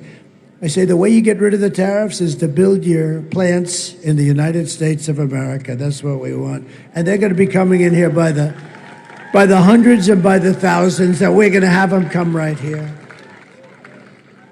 So it will be really, in the truest sense of the word, it's going to be America first. It's all about America first. As we rescue our economy, I will also restore our borders. And over the past 4 years, Kamala has orchestrated the most egregious betrayal that any leader in American history has ever inflicted on our people. What she has done to our country, and him too, but he put her in charge. She never made one call. Border Patrol endorsed me 2 weeks ago. You know that? They said, he's the greatest president in history. I said, does that include Abraham Lincoln and George Washington? They actually said, yes, it does. But they also said, one other guy, he's sort of a young guy, like 38, he said, Border Patrol, he said, he's the greatest president in my lifetime. I wasn't impressed with that statement. So I liked the other one better, the captain, I liked him much better. He said, big difference between in history or in my lifetime if you're 38 years old. I think he was young, I think he was like 30. He's the best president in my lifetime. I mean, you know, give me a break. They're great guys, though. These are great guys. And they gave me the strongest endorsement. They said that, the best president, and the best president by far we've ever had on the border. We had okay, put that sign up, my favorite sign. Put that sign. This is my favorite graph. Oh, I sleep with that. I wrap it around, I kiss it at night. Because without that graph, I'm not here. I hate to tell you. I'm not here without that. But importantly, look at the big red arrow at the bottom. That was the lowest point of illegal immigration ever that we had known in recorded history of our country. And look what happened. That was when I left. That was my last day. It was the lowest point, and that included human trafficking, and mostly in women. I hate to tell you that. Do you know that they're missing 325,000 children, and the press doesn't talk about that? Think of what that means. You know, people say, oh, 325, 325. Do you know what that means? 325,000 children are missing or dead. They came in through the border. Many of them probably are slaves. They say sex slaves, actually, but many of them are slaves. And they came in through 325,000. Their parents will probably, for the most part, never see them again. What a place we're living in. What a place we're living. But that graph illustrates how good. And then take a look to the right. That's when these lunatics took over. Kamala. That's when she took over. Our great borders are. Those numbers are unprecedented anywhere in the world. There's never been a third world country that allowed. Millions and millions of people came in. Look at that. It's like an Elon Musk rocket ship. Look at it. No, look at those numbers. So it's a very sad thing. She has violated her oath, eradicated our sovereign border, and unleashed an army of gangs and criminal migrants from prisons and jails, insane asylums and mental institutions from all around the world. They come from Venezuela. They come from the Congo in Africa. A lot of people coming from the Congo. And where in the Congo? From their jails. They're emptying their jails into the United States of America, stealing countless American lives. People are being killed on a daily basis. Today, I want you to hear directly from a mother whose world has been shattered because of the open borders, stupidity of Kamala. Please. Sunday night, I asked her to not stay up super late because of her coming to work with me. I asked her to not stay up super late because of her coming to work with me in the morning first to do her summer school. She said, okay. I told her good night and I love you. I went to bed, not realizing that that was going to be the last time I saw her. We're best friends. Yeah. Go shake it again. I woke up to notice she wasn't in her bed. I'm in my heart trying not to lose my mind because I don't know where she is. I finally remembered her phone had a location on, and her phone was pinging just 2 minutes down the road, right behind the skate park. I start driving to the direction the phone was being pinged at, and I see a couple cop cars with lights on. I see yellow tape, and immediately my heart drops and sinks to the bottom of my stomach. All right, so this is the part of the video that I have to interrupt because the people upstairs and the way they do things, they don't want you knowing what happened to young Jocelyn. They think it's too graphic, that you are, beyond the capacity to be able to basically understand that this young woman's life was taken under such bad pretenses. So I have to come in here and make sure that you understand that you're not an adult enough to hear what's actually happening. But luckily, many of you have already heard the story, so you understand. What I do have to tell you is some breaking news came out, which is going to just make you laugh. It's another poll. And this poll came out, and it's basically a comedy of errors that's going on in the pollsters. So when we're done, I'm going to show you this poll, and you'll get an idea. It's really funny. But we'll go back to Trump in 1 second here, and there's one more video he will show, which is about the Tres Leches, and we can't show that either. So we are almost back to Trump. The reason why you see this wire is my going through all these rallies, my other headset died finally. There's no more batteries to it. So here we go. Let's go back and listen to Trump as this sad video is now coming to a close. But by no means do we ever want to forget about Jocelyn. Not at all. Sad story, extremely sad story, and it didn't need to happen. It's crazy, absolutely crazy.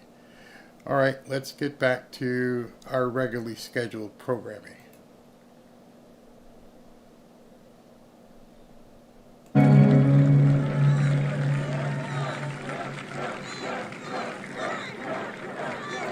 Thank you. That's taking place in different forms, different ages, but it's taking place in our country now by the thousands. These are some of the worst criminals in the world that are coming in. These are criminals the likes of which we've never even seen.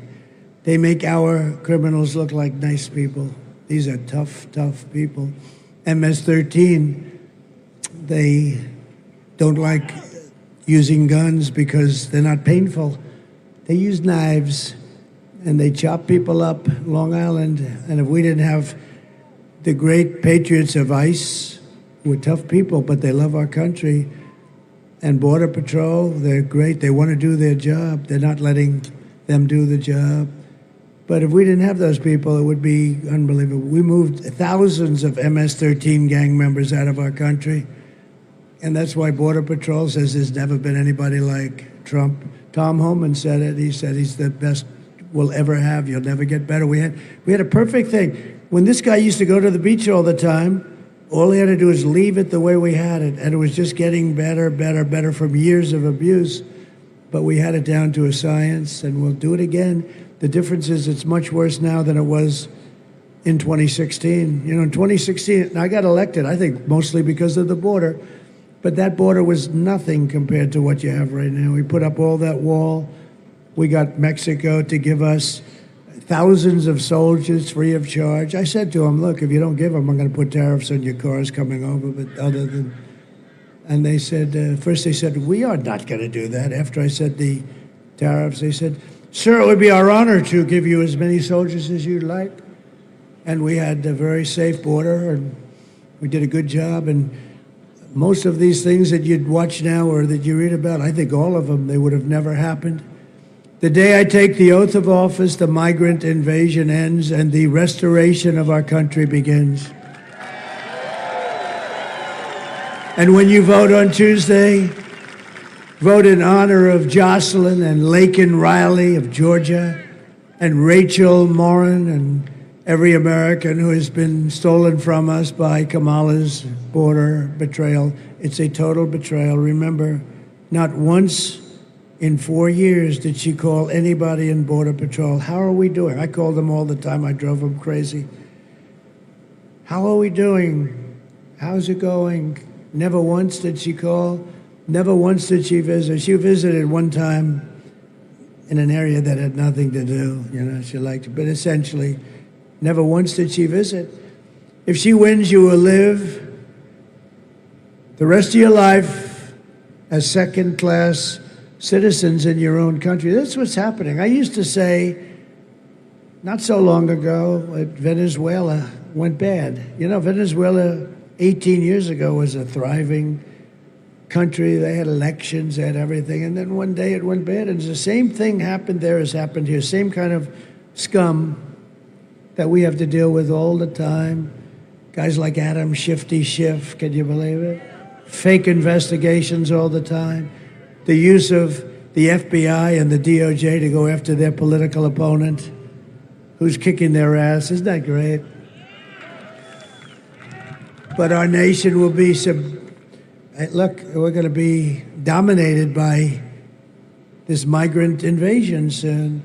And if she ever won, she would open the border immediately. The first day, Steve would agree with this, they'll open the border. They want open borders. I don't know why. Nobody knows why.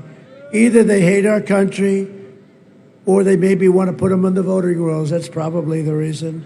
Or they're stupid, but they're not stupid, because you can't be so stupid when you do what they do in elections, right? If I win, the American people will be the rulers of this country again. The United States is now an occupied country. Can you imagine I say that and nobody disputes it? If you take a look at what's happening in Colorado and Aurora, take a look where they're taking over complexes of apartments and big swaths of area. But all over the country it's happening. A lot of towns don't like to say it because they think it's bad publicity and people won't move into that town or that little city. But it's the big cities too. It's New York and Chicago and Los Angeles. But it will soon be an occupied country no longer. It's not going to take long.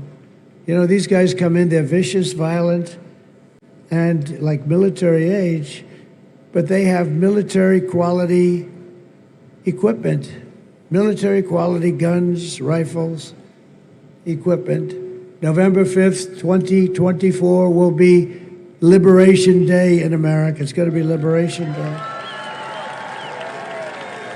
On day one, I will launch the largest deportation program in American history.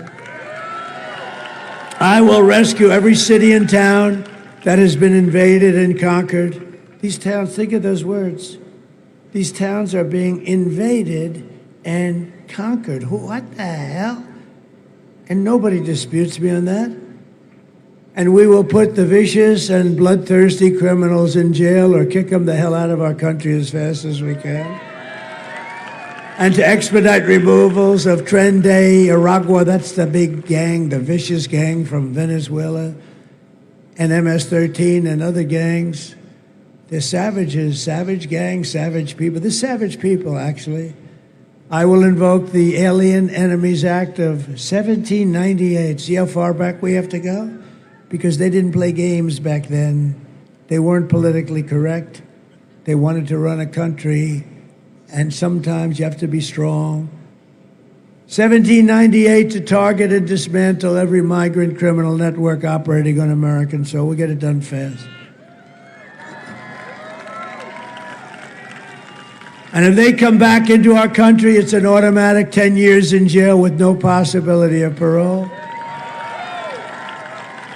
And I am hereby calling for the death penalty for any migrant that kills an American citizen or a law enforcement officer.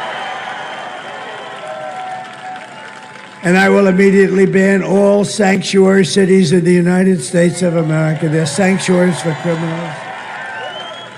Everything Kamala says is a lie. She has no vision, no ideas. She has no solutions for anything. In fact, all she can talk about, this was the other night, they'd ask her a question, say, Donald Trump did this, Donald Trump did that. All she can say is, Donald Trump. Good evening, everyone. Tonight, I will speak about Donald Trump. Donald Trump. Donald Trump. Donald Trump. Donald Trump. Donald Trump. Donald Trump. Donald Trump. Donald Trump. Donald Trump. Donald Trump. Donald Trump. Donald Trump. Donald Trump. Donald Trump. Donald Trump. Donald Trump. Trump.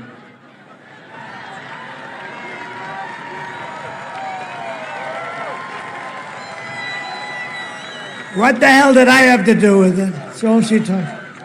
What are you going to do for the economy? Donald Trump? Man, is she bad?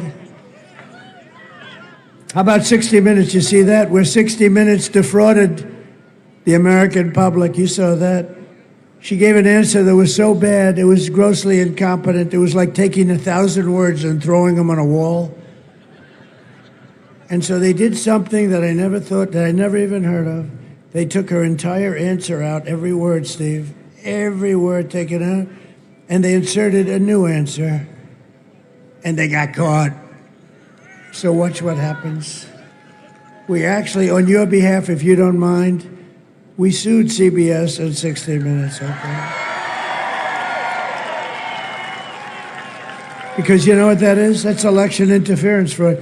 So their news organization, 60 Minutes is their star.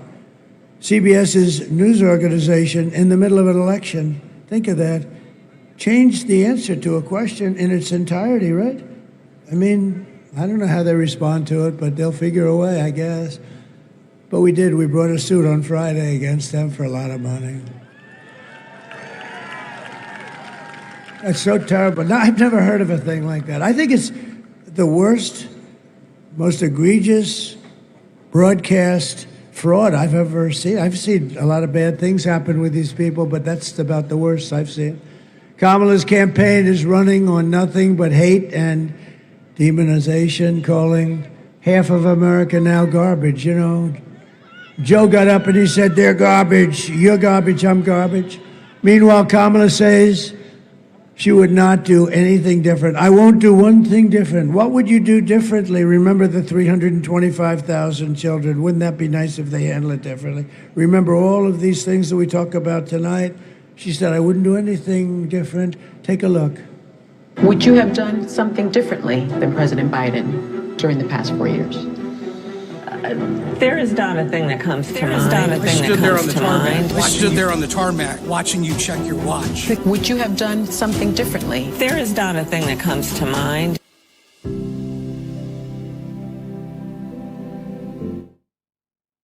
Well, this is the other one that they don't want you to see and don't want you to hear. So while this is running, I can tell you what that news was since we have a minute here. These pollsters are all over the place. Now NBC comes out and says that, there's trouble for Kamala. Well, what's the trouble for Kamala? Trump is ahead by 16 points over people who haven't voted yet. The only reason I'm telling you is that Miss Judy, who's concerned, over the next few days, you're going to hear all kinds of garbage. It's going to be incessant. It's not going to stop. All you're going to hear is them basically vomiting on themselves, trying to tell you this number and that number. None of it makes sense. And then now NBC just picks something completely out of somebody's rear end and says, hey, oh, by the way, Trump's 16 points ahead amongst people who haven't voted yet. I can't speak to that. I don't know what the hell they're talking about. But back to Trump, because that was what just came out literally 30 minutes ago. We have to stop what's going on in our country. We're not going to have a country anymore. This will be Venezuela on steroids. We're pleased to be joined by House Majority Leader, a great person. He's been through hell. And he was shot, violently and viciously shot. And I told him before, you're better looking now than you were years ago prior to that. But I tell you, you are something. This man was, I went to visit him in the hospital, and one thing I found out, his wife loves him. She was so devastated. I've been to areas where the wives didn't care that much. This wife, he's got a great wife, and she loves him. She was so devastated she couldn't even think. Steve Scully, stand up, Steve. Look great, amazing. He got hit hard, Mike, right? He got hit hard. He's a great guy. Thank you, Steve, very much. Say hello to your wife and family. Members of Congress, Greg Murphy and Dan Bishop. Thank you, fellas. Thank you very much. Thank you very much. Real champions. Candidate for Congress, and this is a fantastic woman. She has my complete and total endorsement, Lori Buckout. Lori Buckout. Great. Oh. She's something, I'll tell you. I hear you're doing very well. I looked at some good poll numbers. You're doing very well. Close it out. Get out, vote for her. Lori's great. And North Carolina GOP Chairman Jason Simmons. Jason, what a job. Great. We're doing good, right? Yeah, we're doing good. Looks like good. Looks like real good. Somebody told me they pulled out. You know what pulling out means? That means they pulled out. They took their money and they ran because they weren't seeing good. I shouldn't tell them that, but, I guess people will figure it out. It might as well be the one. Yeah, they pulled out. I also want to send our prayers to everyone here in North Carolina who's still recovering from this unbelievable hurricane, the size of it, Hurricane Helene. Kamala's hurricane response was a disgrace, and it was a betrayal. It was just reported that almost 50% of phone calls sent to FEMA were unanswered. They didn't answer. They don't have the money because they're bringing in all the criminal migrants.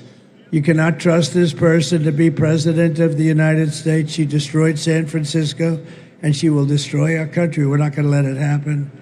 Here are the facts, just in closing. Kamala is a radical left Marxist, rated even worse than crazy Bernie Sanders or Pocahontas herself. She destroyed our economy. She was an original creator of defund the police movement, and anybody who wants to defund the police for even 1 week or 1 day is not worthy of being president of the United States to me. Kamala vowed to abolish ICE, and she pledged to confiscate your guns and endorsed a total ban on handgun ownership. She even called for free sex changes for illegal aliens in detention at taxpayer expense. And perhaps, worst of all, she never worked at McDonald's. No, it was a lie. It was a lie. She's a liar. With your vote on Tuesday, we are going to fire Kamala. We are going to save America. We will cut your taxes, end inflation, slash your prices, raise your wages, and bring thousands of factories back to America. And we're going to bring them back, a lot of them back to North Carolina. We love this place. It's always been so good, just so good. We will build American, we will buy American, and we will hire American. I will end the war in Ukraine. Would have never happened if I were president. I will stop the chaos in the Middle East, and I will prevent World War III, most importantly, from happening. I mean, we got people negotiating on our behalf. They don't have a clue. You'll end up in World War III. Yeah, it's true. We will crush violent crime and give our police the support, protection, resources, and respect that they so dearly deserve. We will strengthen and modernize our military. I rebuilt our entire military. We then gave a big chunk to Afghanistan. Wasn't that a lovely gift? And now every year they have a parade where they go down their main boulevard showing our beautiful equipment that we gave them so stupidly. We will build a missile defense shield, all made in the USA. Big one, big beauty. A lot of it's going to be made right here in North Carolina. We will rebuild our cities, including our capital in Washington, D.C. We will get all the graffiti off of those beautiful marble columns. And we'll make those cities safe, clean, and beautiful again. We will teach our children to love our country, to honor our history, and to always respect our great American flag. We will get critical race theory and transgender insanity the hell off our schools and out of our schools. I will defend religious liberty. I will restore free speech, and I will defend the right to keep and bear arms, Second Amendment, which is under siege. After years of building up foreign nations, defending foreign borders, and protecting foreign lands, we're finally going to build up our nation, defend our borders, and protect our citizens and our lands. We will stop illegal immigration once and for all. We will not be invaded. We will not be occupied. We will not be overrun. We will not be conquered. We will be a free and proud nation once again. Everyone will prosper, every family will thrive, and every day will be filled with opportunity and hope. And of course, it will be filled with the American dream once again. But for that to happen, we must defeat Kamala Harris and stop her left-wing, radical, crazy agenda of open borders and all other things. And we're going to have on Tuesday a landslide that's too big to rig. Too big to rig. Right, Mike?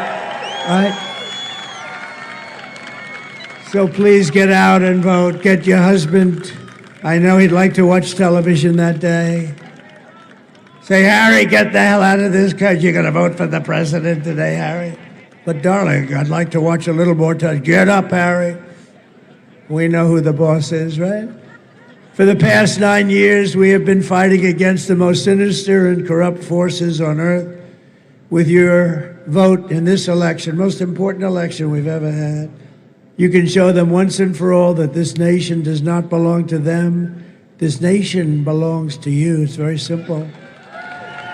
It was hard-working patriots like you who built this country. And 2 days from now, think of it, 2 days. Oh, it's so beautiful. 2 days from now, it is hard-working patriots like you who are going to save our country. After all we have been through together, we stand on the verge of the 4 greatest years in American history. We'll get it turned fast. With your help, from now until Election Day, 2 days. We will restore America's promise, and we will take back the nation that we love so much. We love our nation. We are one people, one family, and one glorious nation under God.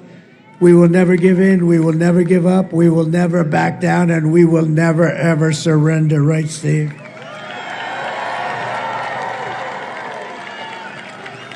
Together we will fight, fight, fight, and we will win, win, win. Gonna win, win, win.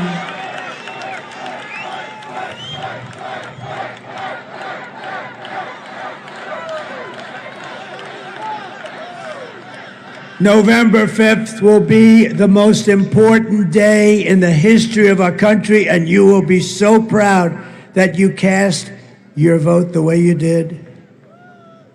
And together we will make America powerful again. We will make America wealthy again. We will make America healthy again. We will make America strong again. It's going to be so strong. We will make America proud again. We will make America safe again.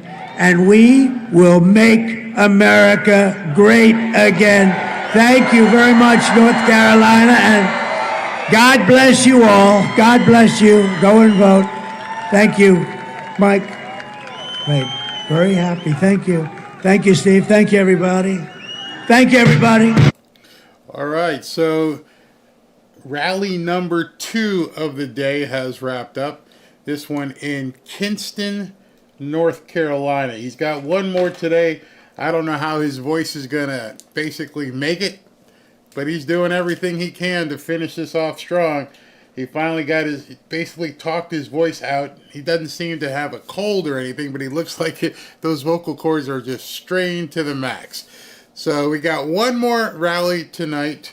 It was supposed to start at 6:30. Notice I said supposed to.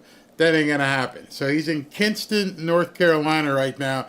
It looks like it's about an hour and 20-minute flight time from New Bern to outside of Macon. So by the time he gets off, it's going to be 5:30. By the time he takes the motorcade to the airport, give it 30 minutes. Get up, get the flight time. That's 6:30. Motorcade to the event site. We're talking 7:15. So if you'd like to join me for the for the last event of the evening, I'm going to make it worth your while. So I want you to come back at 7:15, 7:30. I'll set it for 7:15. May bounce it to 7:30 based upon me, taking a notice as to what he's doing and how the travel looks. So I'll put it at 7:15, but don't be surprised if we end up bumping it to 7:30 to make sure he's got time to get in. So here's what we're going to do at 7:30 tonight to make sure to entice you to join me. Just come on back. We got one more tonight. One more. You can make it. We're going to give away 5 hoodies tonight. 5 hoodies tonight. Just come on back. If you haven't entered, let me go ahead and post that if you haven't entered as of yet. If you haven't entered, go to fanfareshop.org and enter to win the hoodie. fanfareshop.org, and we'll give away 5 of them tonight. I figure, what we'll do is we'll just go ahead and keep Ashley busy next week packing up stuff. I know she's going to love me for that one. Her and Tyler. But Trump, he's dancing his way back to his limo. Doesn't seem to have a care in the world, so why should we? We were talking earlier, and I think the lady's name was Judy. And Judy was saying she was fearful. And I knew what the answer to the question was. I asked her, I said, what is making you fearful? What did you hear that Trump is falling behind? And I knew what the answer was, because it's obvious. Well, I heard it on Fox. So that was the answer to the problem. I don't know what's happened to Fox. I don't know if it's based upon Paul Ryan still being there. I don't know if they're just trying to keep listeners in tune or in step. Not really sure what's going on with that. But in any event, don't take it from me. Don't worry about me saying it. This morning, I just want to show it right now so people know it's not me saying, hey, Barry said don't listen to Fox. No, don't take it from me. Let's see what Donald Trump says about Fox News. If we believe Trump and we follow Trump, and then we should understand the words that he's saying. So when I report something of that nature to you, I do it because of something that he has said.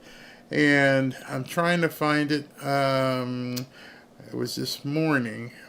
But he specifically said, don't listen to Fox News. Now let me see if I can find it. I thought it was this morning at about 11 o'clock. I'm going through his stuff here. I can't seem to find it.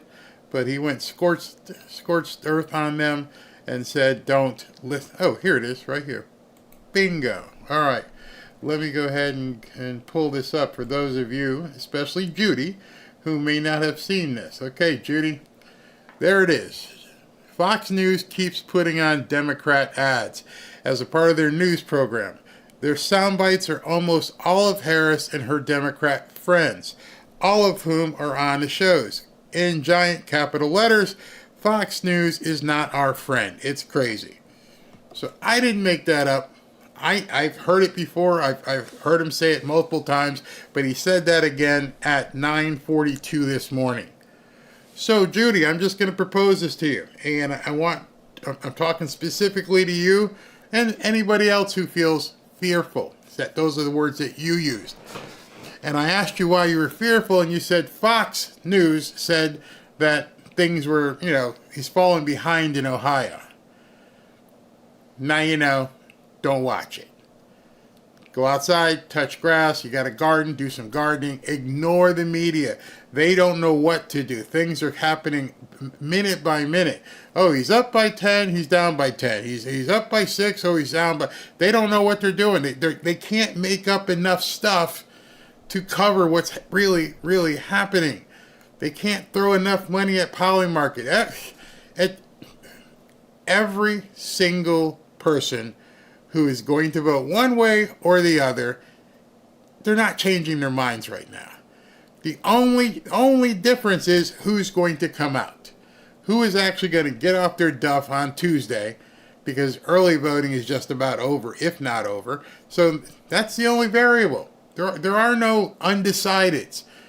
It is specifically the variable of who's going to turn up. Are the Democrats going to turn out? Are the Republicans going to turn out? Is the black vote going to come out? Is the Hispanic vote going to come out? That's the only variable. All these polls mean crap right now. There is nobody has a crystal ball. And all of them are basically saying stuff to appease the people they need to appease and try to influence people at the last minute. I've said to you before, just watch what people are doing. Do they look like they're people who are confident that they're winning, or they look like people who feel, oh my God, what are we going to do? We've got 48 hours. And I'm looking at a man closing out. And he knows where he needs to do. He's in North Carolina. He was in Pennsylvania. Tomorrow, just so you know, let me bring this up. Tonight is in Macon, Georgia. Making bacon. Tomorrow we got Raleigh, North Carolina. Oh, I can actually put this up so you guys can see it. Raleigh, North Carolina, again at 10 o'clock in the morning. Then we got back to Pennsylvania for 2. You're going to go to Reading, and then from Reading, you're going to go to Pittsburgh. And then he's over to Michigan for a late night rally at 10:30 at night. More than likely, as this schedule gets bounced through the day, this thing in Michigan may not get off the ground until midnight. Lord help me. Give me the energy. Give him the energy. Give me the energy too. Robin's got me taking these patches of vitamins. So yeah, I keep my vitamins up. Eat right. Get some rest. Rest is for the weary. We'll rest after. Wednesday, we'll get some rest. Wednesday, Thursday, Friday, and Saturday, we'll get some rest. Just like he's got 48 hours to finish this off, I got 48 hours to finish this off. Because then Tuesday night, we got the election. And Oh, it's all happening, people. It's right there. All right, so the media is our worst enemy. Yeah, they know what's happening. This man just sued CBS for $10 billion. Don't think he's not suing NBC. I bet you hear Monday that he's suing NBC. Why? Well, you broke the FCC rules by giving Kamala extra time on Saturday Night Live. You didn't invite Trump on Saturday Night Live. That's going to be another lawsuit. I'm telling you, it's coming. And he's picking off these media people one by one. I'm coming for you. I'm coming for you.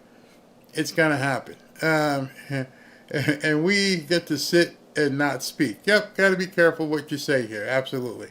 Very, very good. Where was that comment from Big Show? Big Show says, God did not give you a spirit of fear. Absolutely. Dave, you're absolutely right. Rest is hard for the next 10 days. It's going to be insane because after the election, I get a lot of people who say, Barry, what are you going to do after the election? Well, those of you who have watched my videos, I've been telling you, the election is just when it starts. We get him to the finish line and he wins, then all hell is going to break loose. You're going to be bombarded with all kinds of crap. I even saw it in here. Well, I understand that Jamie Raskin's going to do this, and the Democrats are going to do that, and so how are you going to know what they're doing and what they're? That's what I'm telling you. There's going to be a buffet of news after November 5th. Between November 5th and January 20th, whatever it is, that's a long period of time. You got early November to mid-January. It's, over 2 months. And then you got to throw the holidays in there. So you know what's going to be happening. You know the Antifa, the Black Bloc people are going to go absolutely BS. Now, how I know that? Well, why are they putting, the barbed wire around Washington, D.C.? Why are they boarding up stuff in Oregon and Washington? What do they know that they're not telling you? You would think the media would be like, hey, well, excuse me, why are you boarding up Oregon? That's a blue stronghold. Why would they even be thinking about boarding up in Oregon? Has anybody thought that? Has anybody asked them what the hell's going on in Oregon? What is going on in Washington State? Why are you guys boarding up? You guys should be, those two states should be two of the most safest states because it's in the tank. It's all Democrat. But no, they're boarding stuff up. Well, I can guarantee you Republicans ain't running around messing around in Oregon and Washington State. So that would mean that the Democrats are bracing for craziness up there in Northwest. So who are they bracing for the violence from? Oh, it's going to be a lot of stuff to talk about on November 6th. Lots and lots. It's going to be a lot to talk about because we're probably going to see some states, well, we can't count all these votes. It's going to take us 2 weeks. That's what Trump was talking about this morning. He pissed off. The state of Florida, one of the biggest states in the union. We're going to have Florida's numbers probably by 8:30, 9 o'clock. Done. Here you go. Wrapped up in a bow. Done. So why is it that Florida can get their shit together and these other states need weeks? 12, 13 days? Georgia, what's going on? How could you possibly not have the numbers? Every 4 years now we're going through the same stuff, which means that's why they're terrified of Trump. He's going to fix all this. It's crazy. So yeah, there's a lot to talk about after the election. A lot. So let me get to the super chat so I can go eat dinner. I want to eat some din. And then we'll see you back here about 7:15, 7:30ish. But we'll keep an eye on things so we know specifically when to do this. Okay. I don't know if I have time for a pre-show, so it might just be, I might just cut in just as he's taking the stage. We'll see how much time we have available to do something like that. All right, here we go. Deborah Noble, in the Bible, blood on right ear symbolizes consecration and purification. God setting someone apart for divine purpose dedicated to God symbolizes their purification and restoration. I didn't know that. And thank you. Deborah Noble, thank you. As it's written, God will restore to President Trump and America the years the locusts have eaten. You guys are good. Christopher Smock, God very bless you. And Donald J.D. Vance, please, fanfare fans, eat the red pill. Swallowed it a while ago. Janice Marie Colon, anyone know when YouTube will have a version of the closed caption button? All right, so let me just address that real quick. YouTube has a closed caption option, especially on recorded videos. On live videos, they have it if you are specifically recording or basically casting on YouTube. I don't cast on YouTube. I use a third-party software that allows me to cast to X and to YouTube at the same time, and that software I use does not integrate with YouTube to allow for closed captions. I hope that explains that. Mama Mima, how crazy! I'll find out more if they can enable something from my tech guys. Mama Mia, how crazy would it be if Biden pardoned Trump? He can't. He can't. Understand that it's not a federal case. And that was the tricky part about New York. That's a state level case. The only person who could pardon him would be Kathy Hochul, which that ain't gonna happen. Lion, 100 mil strong, can't be wrong. Deliverance, deliverance is near. Camel Toe Harris, wow. We got the Muslims and the Amish on the same side. That should tell you everything. It should tell you a lot. Belinda Block, thank you, Barry. That's only 15 after conversion rate. No problem. Never going to turn something away.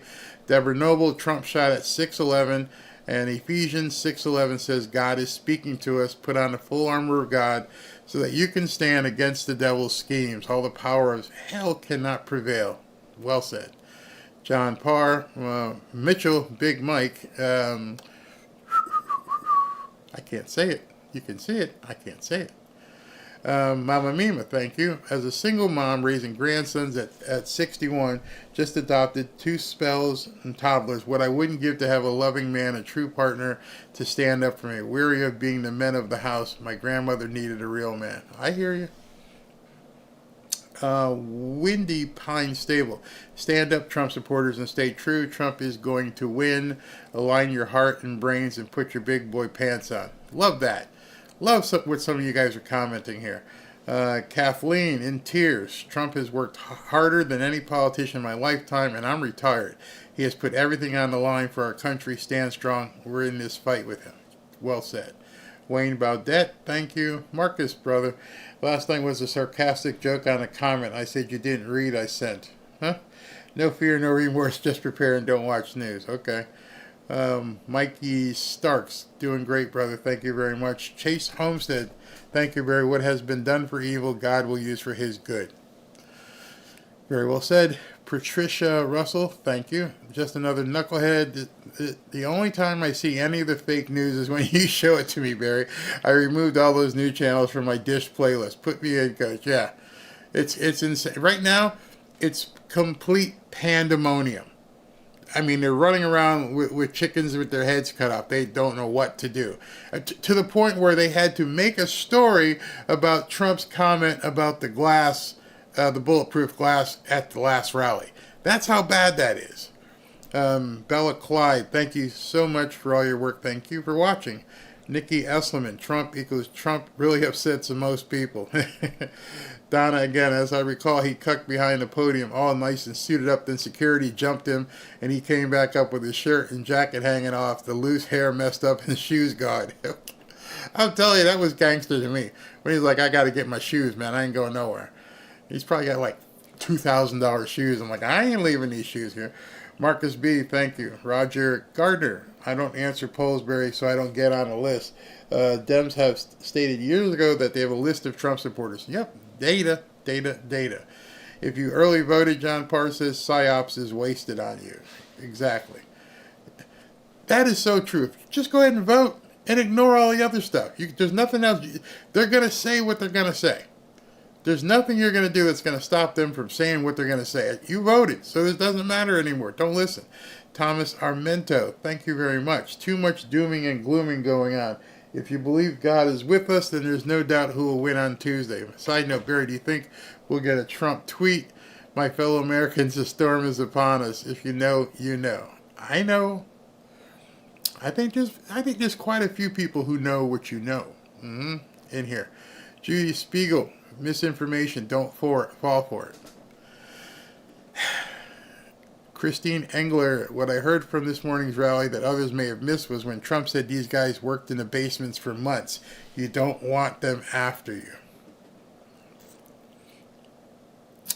Terry Below, why doesn't Trump tell the people that military ballots weren't mailed? Love you and family. Thanks for all you do. Because he's got so much that he talks about.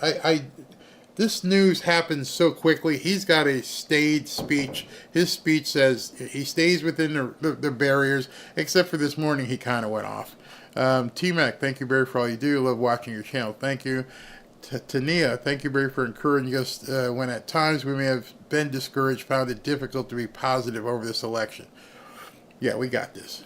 Naomi, I'm so proud of Donald Trump. He's 12 years older than me. He's on 62 days straight. He's working hard. Tell me about it. Lloyd B. Concerns? No, I got big bag of red pills and I'm popping them like M&Ms. You go, boy. Christine Engler again, put on all the pieces of armor of God, your helmet of salvation, the breastplate of righteousness, belt of truth, shoes of the gospel of peace, pick up your shield of faith and take up your sword. Well said. Paula Guerri. And about that, tomorrow I'm going to be talking, JJ, the pastor that I work with, who does prayer nights, going to come out, I think, at the third event at about 6:30. We're going to do some prayers in advance of the vote. You guys have asked for that. Dave, they call us garbage. Joe was told we are garbage, and we regurgitated it live on camera. Replacement migration. Yep. Joe Santini, my wife and I try to never miss any of your shows because of your insightful comments and entertaining way of sharing truthful common sense and optimism. Continued success and blessings to you. Thank you very much. Ernest Walker, excuse me. Caution, the Dems are doing a great shift in the mainstream to show that Kamala is winner of all votes to fake out the Republicans to not vote. Exactly. So don't fall for it. Randy, thank you. Landslide, or I'll eat Barry's hat. Bee Gees woke to the dream this morning of a pastor and Trump fighting a spiritual, physical war. Enemy and dream was evil. Woke up to what Trump was speaking and Barry having church and a need to fight hard. Gotta fight hard. It's only going to get tougher. It really will. Randy, Rupert Murdoch's son runs Fox now. He's a lib. Yep. And I've heard varying things about Newsmax. I'm not really sure about them either. But where are we going to go? Barry, will everyone be put back in the drawing for Tuesday? If you registered before, your name is in there. You're locked in, so you're good. Trump up 16 points was a single to their base. Yep, help. I think that too is a clarion call out there. Dems are going to force a recount again and again and again, no doubt. And I hope during that recount, Trump's got a bunker someplace where he can just go to and flip a camera and do a speech or do whatever. Just don't get into the fray. Where was I? Mama Mima, a tropical storm forming in the Gulf. Of course. John Torres, once he wins the election, it's up to us to make sure he makes it to January so he can take office. Absolutely.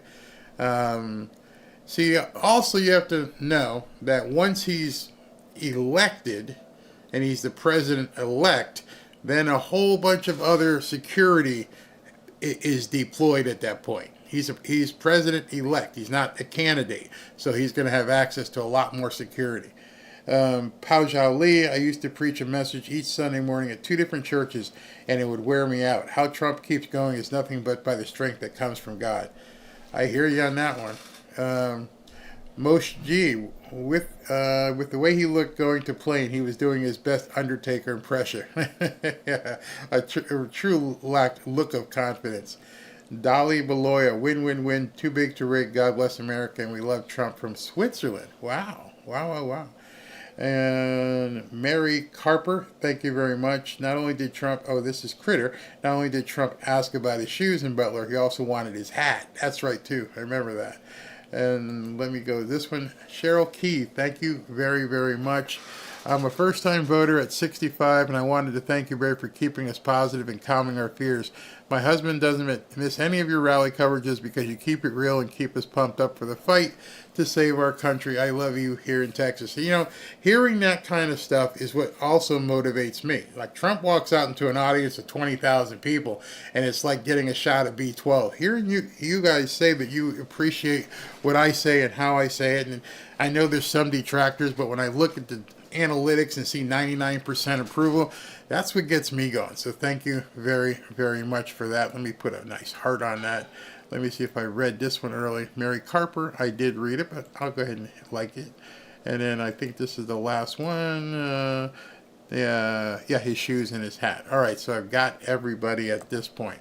So tomorrow, just so I can recap here, tomorrow we have the rally in Pittsburgh is going to be around 6:30. I'm going to shoot to have a prayer night with JJ right before that rally. But before then, see you in about 2 hours. We're gonna try and do this thing about 7:15, but something tells me it's going to get bounced to 7:30 or so. And then we'll get together. Thanks for watching. Again, I'm going to use a disclaimer because somebody told me about the possibility of seizures. This outro that I use is really flashy, lots of lights and changes. So if you have seizures, maybe you just want to bounce now. Otherwise, we'll talk to you in a little while.